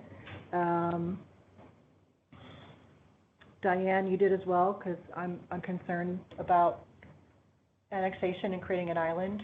And infrastructure. And infrastructure. Because it starts maybe 2 trucks, like the Piru Quarry, and then you have 350 trucks a day. And you just, so. I think if that Veterans Parkway was in and we had blacktop, it'd be a totally different story. I'm not opposed to the structure itself, but I want the infrastructure there first. Okay. All right. Any other discussion? Nope. All in favor, please vote aye. All opposed? Nay. The zoning change is not approved. I'm sorry. All right, we're moving on to the next approving plot of Cottonwood Creek. That was the third zoning hearing we had today. Do I have a motion to approve? So moved. Do I have a second? Second. Any discussion? The only concern I have is all the driveways. I like all the driveways. I'm a very, as everyone knows, a very big opponent. I'm very against driveways. I think you should have one driveway, like a cul-de-sac and going in. I agree with much of what was said. All this rooftop and all this runoff and all these driveways. So what we learned at our last meeting when we, I'm not going to speak for the board, but if the board chooses to deny this, and then they go back to the drawing board, they have to really start things over from scratch. Whereas if the board senses this needs more work, we could table it, and then they just go back to the drawing board, and they don't have to start the whole application process over. Is there a sense of the board on what you want to do?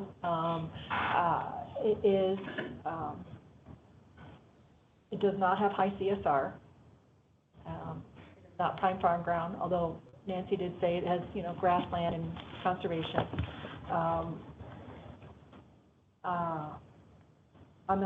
I personally am not opposed to this. I'd like to see the different ideas for the driveways. I'm concerned about that. And then we just waive the application fee. Well, if we table it, they wouldn't have to go through the Table it. application process. I'd be fine with that if they want to come up with some other ideas and give them more time to address the concerns.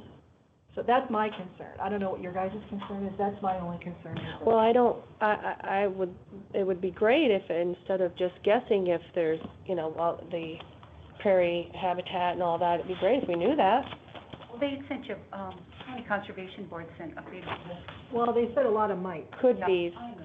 Could be. And I'm not comfortable making decisions on could be's and might. Yeah. But the driveway thing, as you know, our infrastructure and our roads, I'm just concerned about that. But otherwise, I'm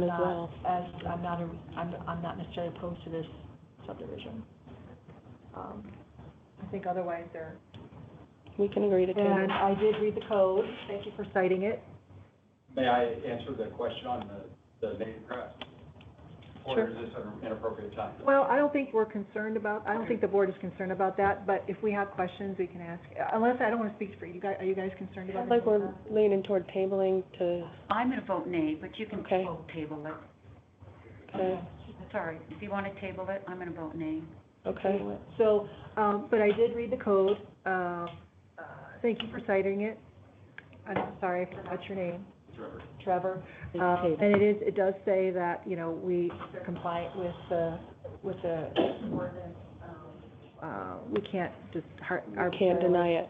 Right, but the driveways, I'd like him to see if they can do another look-see at that, and see if we can reduce those driveways. So it puts us, it doesn't tax our roads as much. Can I ask how that might look? I don't know. You mean the roads? Yeah, when I first met with them probably a year ago, I mentioned that same concern, and I was thinking if we could do a frontage road, that all of those would come off of, it would be better perceived. They didn't like the idea there, and I don't know what that would do to, because you've got the creek that split this in this portion, right in the middle. So if you put a frontage road along Hogback Bridge, yeah, that's going to reduce the building on that side.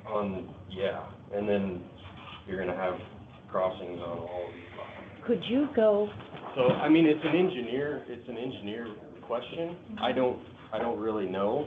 What we can do is we can request that they look into it and then bring it before the board again. If that's your desire. Sir, if you want to speak. I don't know what to say for sure. Okay. Other than we have followed all the rules. Your county engineer approved these driveways. It was approved in preliminary plat, and then it was denied in final. On stuff that was erroneous, there was 3 things that do not follow the ordinance, that do not follow the code. I have an attorney here that says that we are not following the code. Ronnie, can you explain why it was approved initially and then that was just denied? So there were different people at the meeting. So the preliminary plat hearings, there were 4 people, so there were 3 absent. And then at the final plat, there were 5. Okay, so different board members is what. And different orders, the first to the second. Okay. What Ryan, yeah. Okay. Sorry to interrupt, Ryan. Okay, so it was a different sense different members of the board. There was obviously a couple that were one or two maybe that were the same, but, yeah, it shifted. My argument would be, well, if I'm speaking out of turn, just tell me. You I think I think you're at risk of no votes today, so to me, the gracious thing to do is to table it, so we can make sure that you have the opportunity to, Okay? and others to talk through it. Yeah, I think we want to be able to do it, but there's not a sense of comfort right now. It doesn't mean it's not a no, but, and I'm just worried about the taxing on the roads, but to your point, Ryan, how would they build because of the creek that runs through all of that? I mean, that's a valid point. That's a unique piece of property. It is, but again, I don't want to come across as somebody that knows what I'm talking about as far as the engineering of that. Right. And we want to make sure we're following code, Yep. so we need to make sure of that. So I would like a little bit more time to consider this. I'm not going to speak for the board, but I'd like a little bit more time. But I'm not comfortable with a nay vote. I just would like a little bit more time to consider it. Yeah, I mean. Look through it a little bit more, because I'd like to get to a yes. But I don't want to speak for the board. Diane? I'm comfortable with my nay vote. Okay. Do you want to table? What do you want to do? I'll vote to table today. Okay. So who was the first? We have to rescind that motion. Did you make a motion initially? Mm-hmm. Were you the first? Were you? Yeah, I made the motion, and then you seconded it, and then you both discussed what we're doing, so. Okay. So would you be willing to rescind your motion? Yeah, I'll rescind my motion. All right. So I'll make a motion to table Cottonwood Creek. Okay, I will will you second that? I'll second it. Okay, any discussion? Okay, all in favor to table Cottonwood Creek, to be reconsidered at a different time, please vote aye. Aye. If you're opposed, nay. Okay, all right, the Cottonwood Creek is tabled for now. Sir, we'll be in discussion. Okay, so what do we need to do next for you? I think what we need to do is probably get with our zoning administrator and talk through this. And I'm not quite sure, to be honest with you. Like I said, I would like to get to a yes, but I don't know enough about this right now because it just came before us, a few days ago. So I'd like to know I'd like to know a little bit more of the discussions and find out a little bit more about your subdivision. Are we allowed to be in that discussion? Sure. Okay. Yes. Thank you. So just clarifying for me, is it to go back to planning and zoning then? Yes, I'd like to. Their proposal to issue these, or to resolve the issue of the road? I would like to see if we can resolve the issue of the road. Planning and zoning? Planning and zoning, yes. And then bring it back to you? Correct. And if it can't be resolved, then bring it back to us again. Because I don't know what your other concerns were. Is it just the roads, or did you have other stuff? I'd like more definity regarding the potential prairie grasses and, the environmental impact with it. Okay. It seemed like there were some not very definitive statements about that. Is that something conservation can provide us? Get a little bit more definitive for that? I can provide that right now if you'd like to hear it. We would like to see like documentation, like physical documentation of what's there. I can get you the documentation where I round up the whole pasture to turn it into improved pasture back in 2007. Okay. It's brome, clover, and orchard grass. Okay. Would you mind sending that to the board? Sure, I'll be more than glad to. I mean, it might take me a little time to find that something from a long time ago, so. Yeah, but okay. Yeah. Again, that's not a concern of mine, that's a concern of. No, I understand completely. So- I'm just trying to resolve these issues. It's been a long process to get here, and we have cats waiting to move. Right. So now we're gonna get delayed to go back to this, then do we have to have public notice again? No, because we've already had the public hearing. Okay, very good. So it would go before the board for approval or denial at this point, okay? And if our concerns get resolved quickly, we could always have a special meeting. Okay, I will talk to Ryan and we can talk through some of that stuff. Okay, all right, thank you. Thank you. Thank you. Thank you. All right, moving on to the next agenda item is applications for licenses, permits, and cancellations. Motion approving application for use of Madison County Grounds Covered Bridge Festival on October 10th, 2025, and October 11th, 2025, and October 12th, 2025. Do I have a motion to approve? Moved. Do I have a second? Second. Any discussion? All in favor, please vote aye. Aye. All opposed? Motion carries. All right, we're finally to board member reports. Who would like to go first? Diane? I attended HERDA, we had a special meeting, CCOG, North Middle River Watershed, and I spent 2 days at a disaster recovery, training. Okay.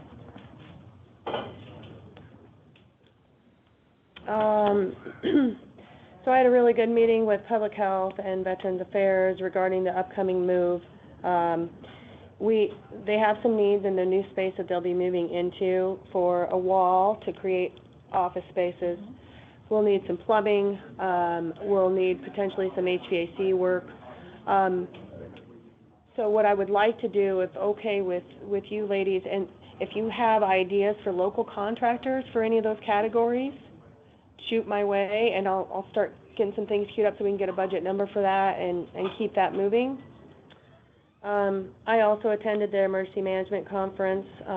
It was a great conference, basically for disaster recovery, and it really hit close to home given our recent experiences with the tornadoes. So I know Mitch from emergency management is going to be sending me the latest draft that he knew of from a disaster recovery plan, and hoping to open it up and get that updated and get the, we have a lot of new faces and new leaders in the community since the tornadoes came about, so we really need to get that open back up, get all the community leaders and the people of authority together so everybody's on the same page and we're prepared if we have another disaster like that. We've gotten the safety committee rolling. That should help us with our modification numbers, mod numbers with our insurance and for workman's comp. We're going to have one more meeting, and then we're going to open it up to the bigger group and the bigger committee and keep that moving. We'll have some updates for everybody with that.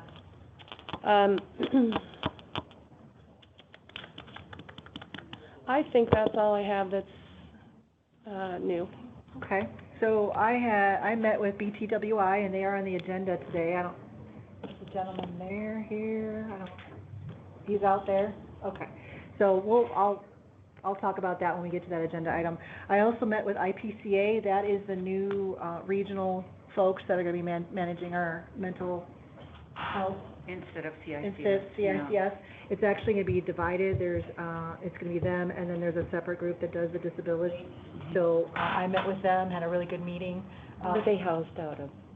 What's it going to end up being? Well, that's what we want to talk about. So they like being housed where people go, and they're right now working on co-locations. I actually suggested Matura as a possibility, so it's like kind of a one-stop shop. They are open to that, so they're going to contact Matura on that. They also provided some documentation that we can stick on the CICS door, so to tell people where to call, because right now it's just a number to call. Well, when you get public health up there, they can direct them. Right, right. So, Do you house them in public health? It's just once a week. It's Yeah, not, I know, but That's why we need to build a wall to create a private office space, and I guess they have that little back office, that's where they. Well, they're going to use that for clinic, Oh. and they'll have that sink moved, but there are specific dimensions that they require for that office space, so I'm getting that validated. Okay. So we know that. Okay. So anyway, it was just kind of, we were spitballing, so it was not any decision made. They were going to be on today, but they didn't realize it was a 6 o'clock meeting, So we pushed them to the next meeting, they're gonna come and do a presentation to the board. They're still kind of, in that donut hole of, transition from the old way of doing it to the now new regional way of doing it. So I expressed concern to them, well, how are we gonna take care of our folks? You know, where are we gonna direct them? They used to come to the courthouse, and now where are we gonna direct them? And they actually said, Diane, that they would prefer probably not being in a government building, per se. All right. Because they felt folks might be more comfortable going somewhere else. I don't know. But those are all things we're gonna be working through. And if I'm sure it can offer space, I think that would be ideal, because all the other needs can be met as well. Don't have a lot of space, it's so crowded out there. I know, so we'd have to talk to them about that, maybe Head Start could provide space, I don't know. So those are all conversations we're gonna have as they kind of work through the kinks of this transition period. Yeah. So, but yeah, they came down and talked to me, it was pretty good. So I'll be getting a form flyer to stick on that door, so when if people are still showing up at the door, they know they can call. So that was those meetings, and I'm sorry, that we'll need to clarify that then, of course, before we get these bids for that work in that space. Correct. Well, I think what we can do is also build out just office space, so we have the office space. Because I know another person that will need space for that is HHS Social Services, because they come once a week for that.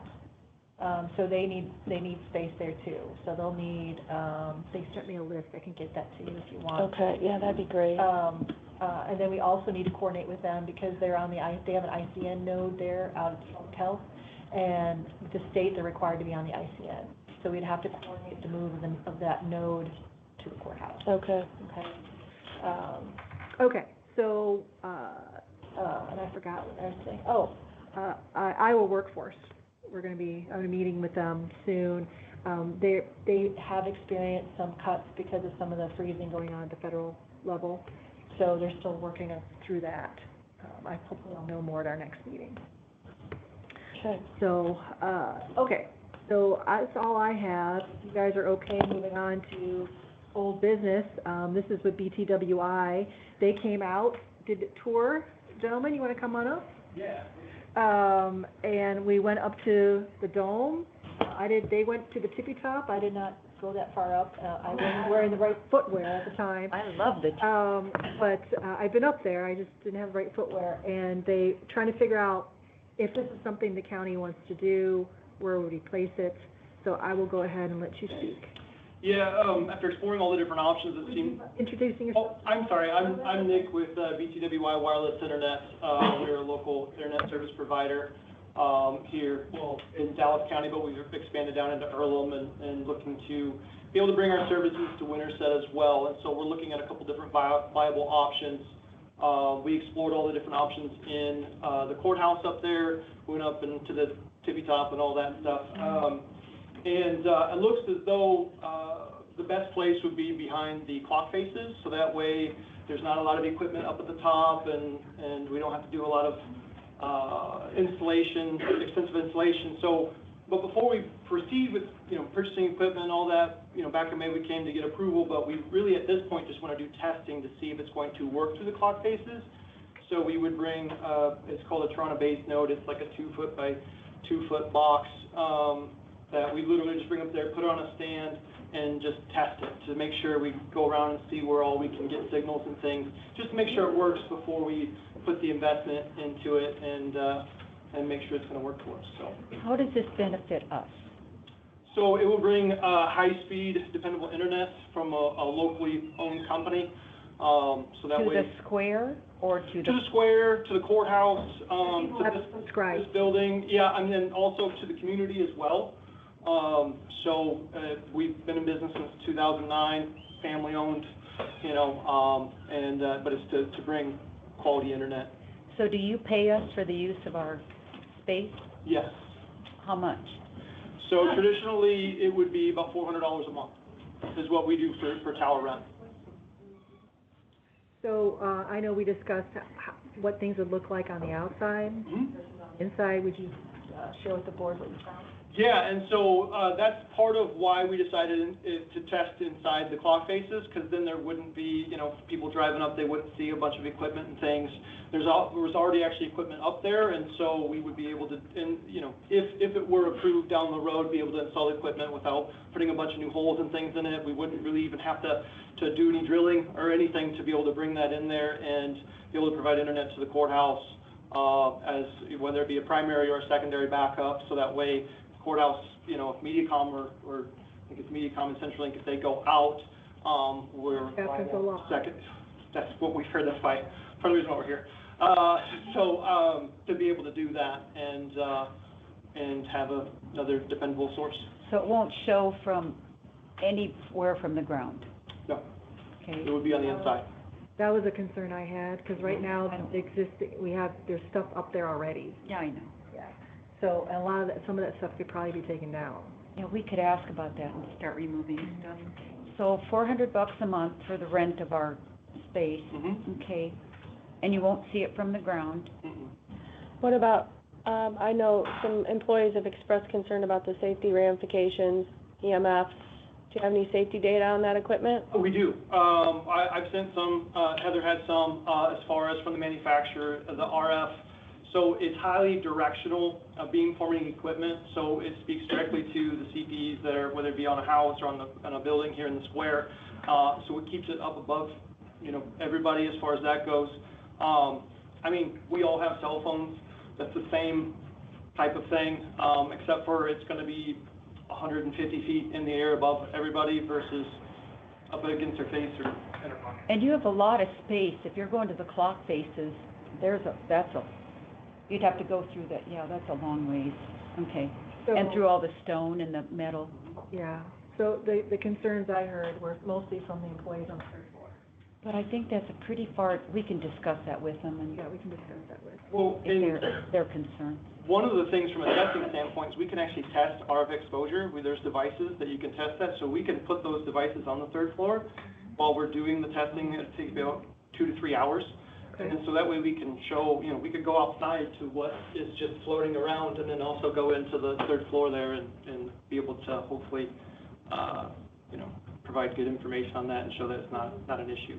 So basically, for lack of a better description in layman's terms, our dome would basically become a cell tower, but providing internet only. Yeah, just internet, yes. And so it would allow us to not only provide that internet to the courthouse, but also to the local businesses around the square. Even from a standpoint of sometimes power outages and things go, with the local generator, it would never go out.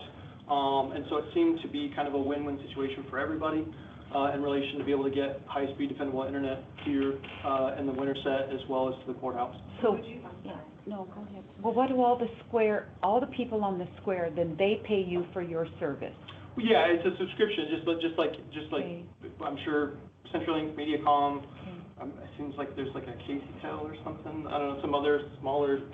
I'm not sure all the different competitors we'd have in the area, but that's what that would be. We'd just be able to do a solid option for everybody. Okay. So would you be reliant on the courthouse power? We'd have to be able to plug into the equipment. I can provide specs as far as what it draws and things of that nature, and is, for those discussions. So do you have a battery backup on that? Yeah, because even if the power were to go out at the courthouse, there's a transfer that would have to happen to the generator when that gets installed. So the battery backups would be able to keep that up online while the transfer happens. Okay. So if the board wants, I could forward you the safety specs that he sent me. And I'll talk to the people on the third floor and see what if they're really opposed, we'll have to clean them up. Okay. So, if you would also too, would you send your contact information to the board in case they have any questions? Yeah. And I'll send the stuff he sent to you guys. Do you guys have any other questions for him? No. You guys negotiate on that $400 a month? We're open to it. I mean, it's. Not negotiating down, no. Standing up. Well, it depends on what the needs are, right? Okay. You know, all the different departments, and we open Sure. phones, and there's all kinds of things, so it's just further discussions. At this point, we're just trying to get approval to be able to test it, to make sure it's gonna work. Okay, I mean, it's fairly expensive equipment, so if we're gonna file that, we wanna make sure it works. Okay. fair enough. So, so what we can Put do. this on the next We'll put it on the next agenda Yeah, to make a decision whether or not to allow them to test in the meantime, so you guys can Yeah, think talk to I'll folks and. study it, yeah. and read the Okay. documentation. yeah. Sounds great. Thank you, Thank Nick. Thank you very Thank you much. for coming. All right, new business, discuss Power 9 server end of life. This was, basically our server is at its end of life. You guys have documentation on that. I did send a request of solutions for them to do a custom quote based on the equipment they have, that what they sent us was an estimate, to replace that server. It's a significant chunk. About 50,000, wasn't it? $50,000. So, so unfortunately, technology is, and eventually ends of life. So, when I get that quote, I can send that to the board. I think this is something we definitely need to do. Is this due to the Windows update? Is that one of the reasons to No, rehab? it's just old. Oh, okay. I remember it coming up when we had budget meetings, It came up this last Yeah. budget meeting and we tabled No it. one- but we didn't know what the amount was to put in there. Right, so now we have the amount. I will get a firm amount from Solutions to get a quote, a firm quote based on our equipment. It could be more, it could be less, I'm hoping it's less. And then we can bring it to the board once I have that quote. Okay. We can talk about Good. it more. Okay. The next one is discuss ongoing roof and water issues at the Annex building, update from Buildings and Grounds. Is Chip still here? I talked to Chip today. Oh, yeah, there he is. Chip, we're at the Buildings and Grounds, Annex Water. Did you want to give an update on that? Excel will be getting with me tomorrow on moving forward, but we have a plan in action. Okay. Have you talked to Andy? No. Okay. You asked for an Okay. so you So- can deal with Andy and then from now on. Okay, so Andy is with American Dream Roofing. He's the one that did the new roof. What he suggested is that we change our gutter and drainage system to have it drain directly from the roof to the, like the Is he mulch gonna bear area. that cost? I don't know, I'm gonna have to ask him about that. So there's a two-part issue, is the water was going really fast because of that storm, and the fact is our drains from the roof are not big enough to handle it. And that was him that chose to put those two smaller drains. Yes. So what do you go with, If 2 I inches? can receive, that's why we're going Yep. to sell. Yep. We're not gonna run water off the roof like that because of conditions in the fall and spring of freezing. Okay. They So this is changed what- They changed the roof drains, so they're smaller size. Yeah. But Excel is gonna fix it right, and then we can recoup money from Handy and Dream or whatever. Okay. So the other issue too, and I mentioned this to Andy when he made that suggestion, is because, I don't know if you guys knew this, but our sump pump burnt out and we had water in our elevator shaft as well. I did not know that. So, so draining water into the land outside will just put additional pressure on the new sump pump that we put in, and we're gonna have the same problem. So I'm not supportive of just draining it into the grass or draining into the mulch. We would have to drain it probably either into the storm sewer system if they have one in Winterset, I don't know, or into the street, which would cause obviously additional problems. So You can't, I don't think you can put them in this, we'd have to talk to the city of Winterset. Yeah. So, Drains do go into the storm sewer. to the storm sewer, but not, yeah, okay. but not. So, so the city of Winterset would have to be engaged on that. So, I did mention to Andy about the small, going from bigger to smaller, and he didn't have an answer for that. So, what I'd like to do though is I'd like to have him work with you guys so we can recoup all that cost. I'll include him in the loop with what Excel's doing. Okay, okay.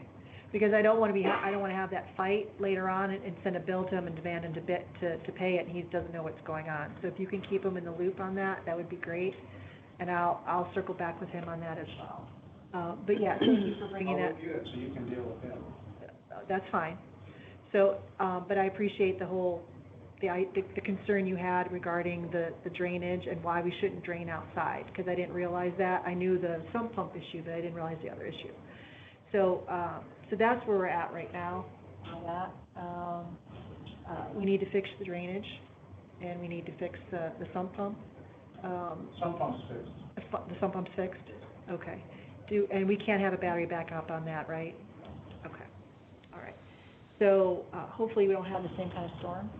Can we alarm it in some way, so if it fails, we know, we're notified? Maybe?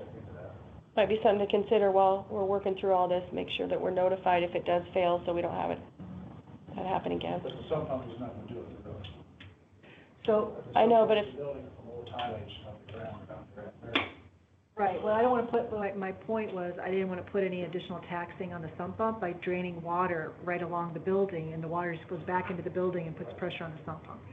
So what I would like, and again, it's up to the board, but I would like Chip and Excel and Andy to all work together to resolve this once and for all, because we can't keep having water coming into our building the way it did and affecting our employees.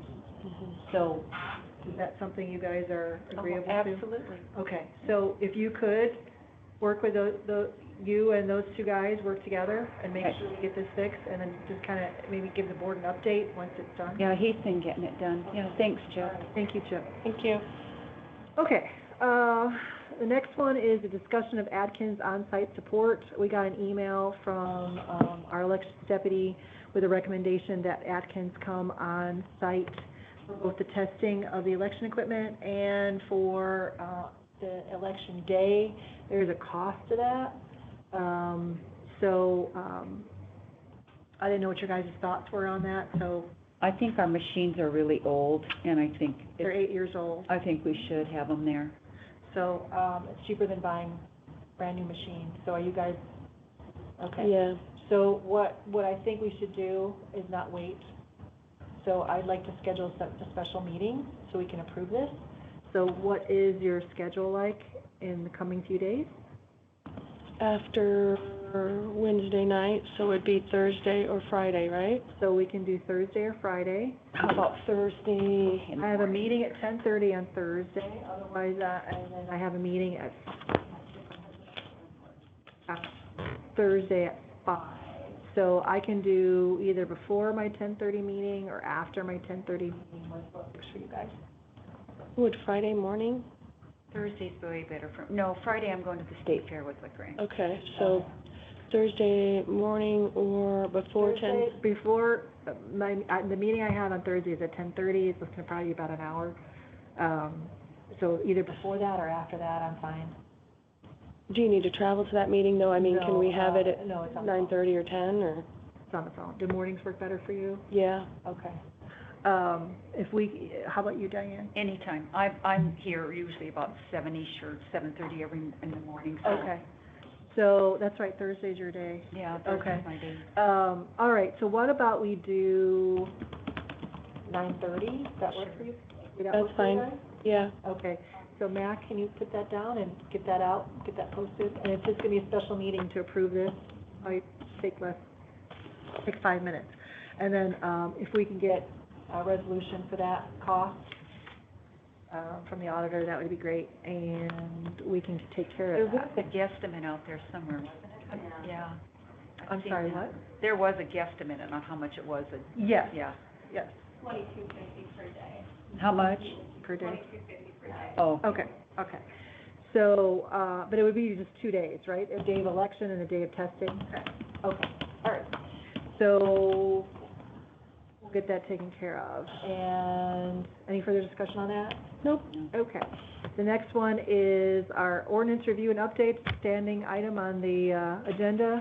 I can't remember what date was he supposed to have that? Supposed to be this month. Okay, but we didn't have a. We don't have a date. You're getting close? Oh. It's August, so that's why I was. This is just draft. I mean, I haven't seen anything that's been produced, Okay, so it's brand new to me when I see it. okay. All right. Well, when you get it, let us know. We quit bugging you, asking you, do you have it yet? Do you have it yet? So, all right. All right, if there's no other things to discuss, I will entertain a motion to adjourn. So moved. Second? Second. All in favor, vote aye. Aye. All opposed? Motion carries.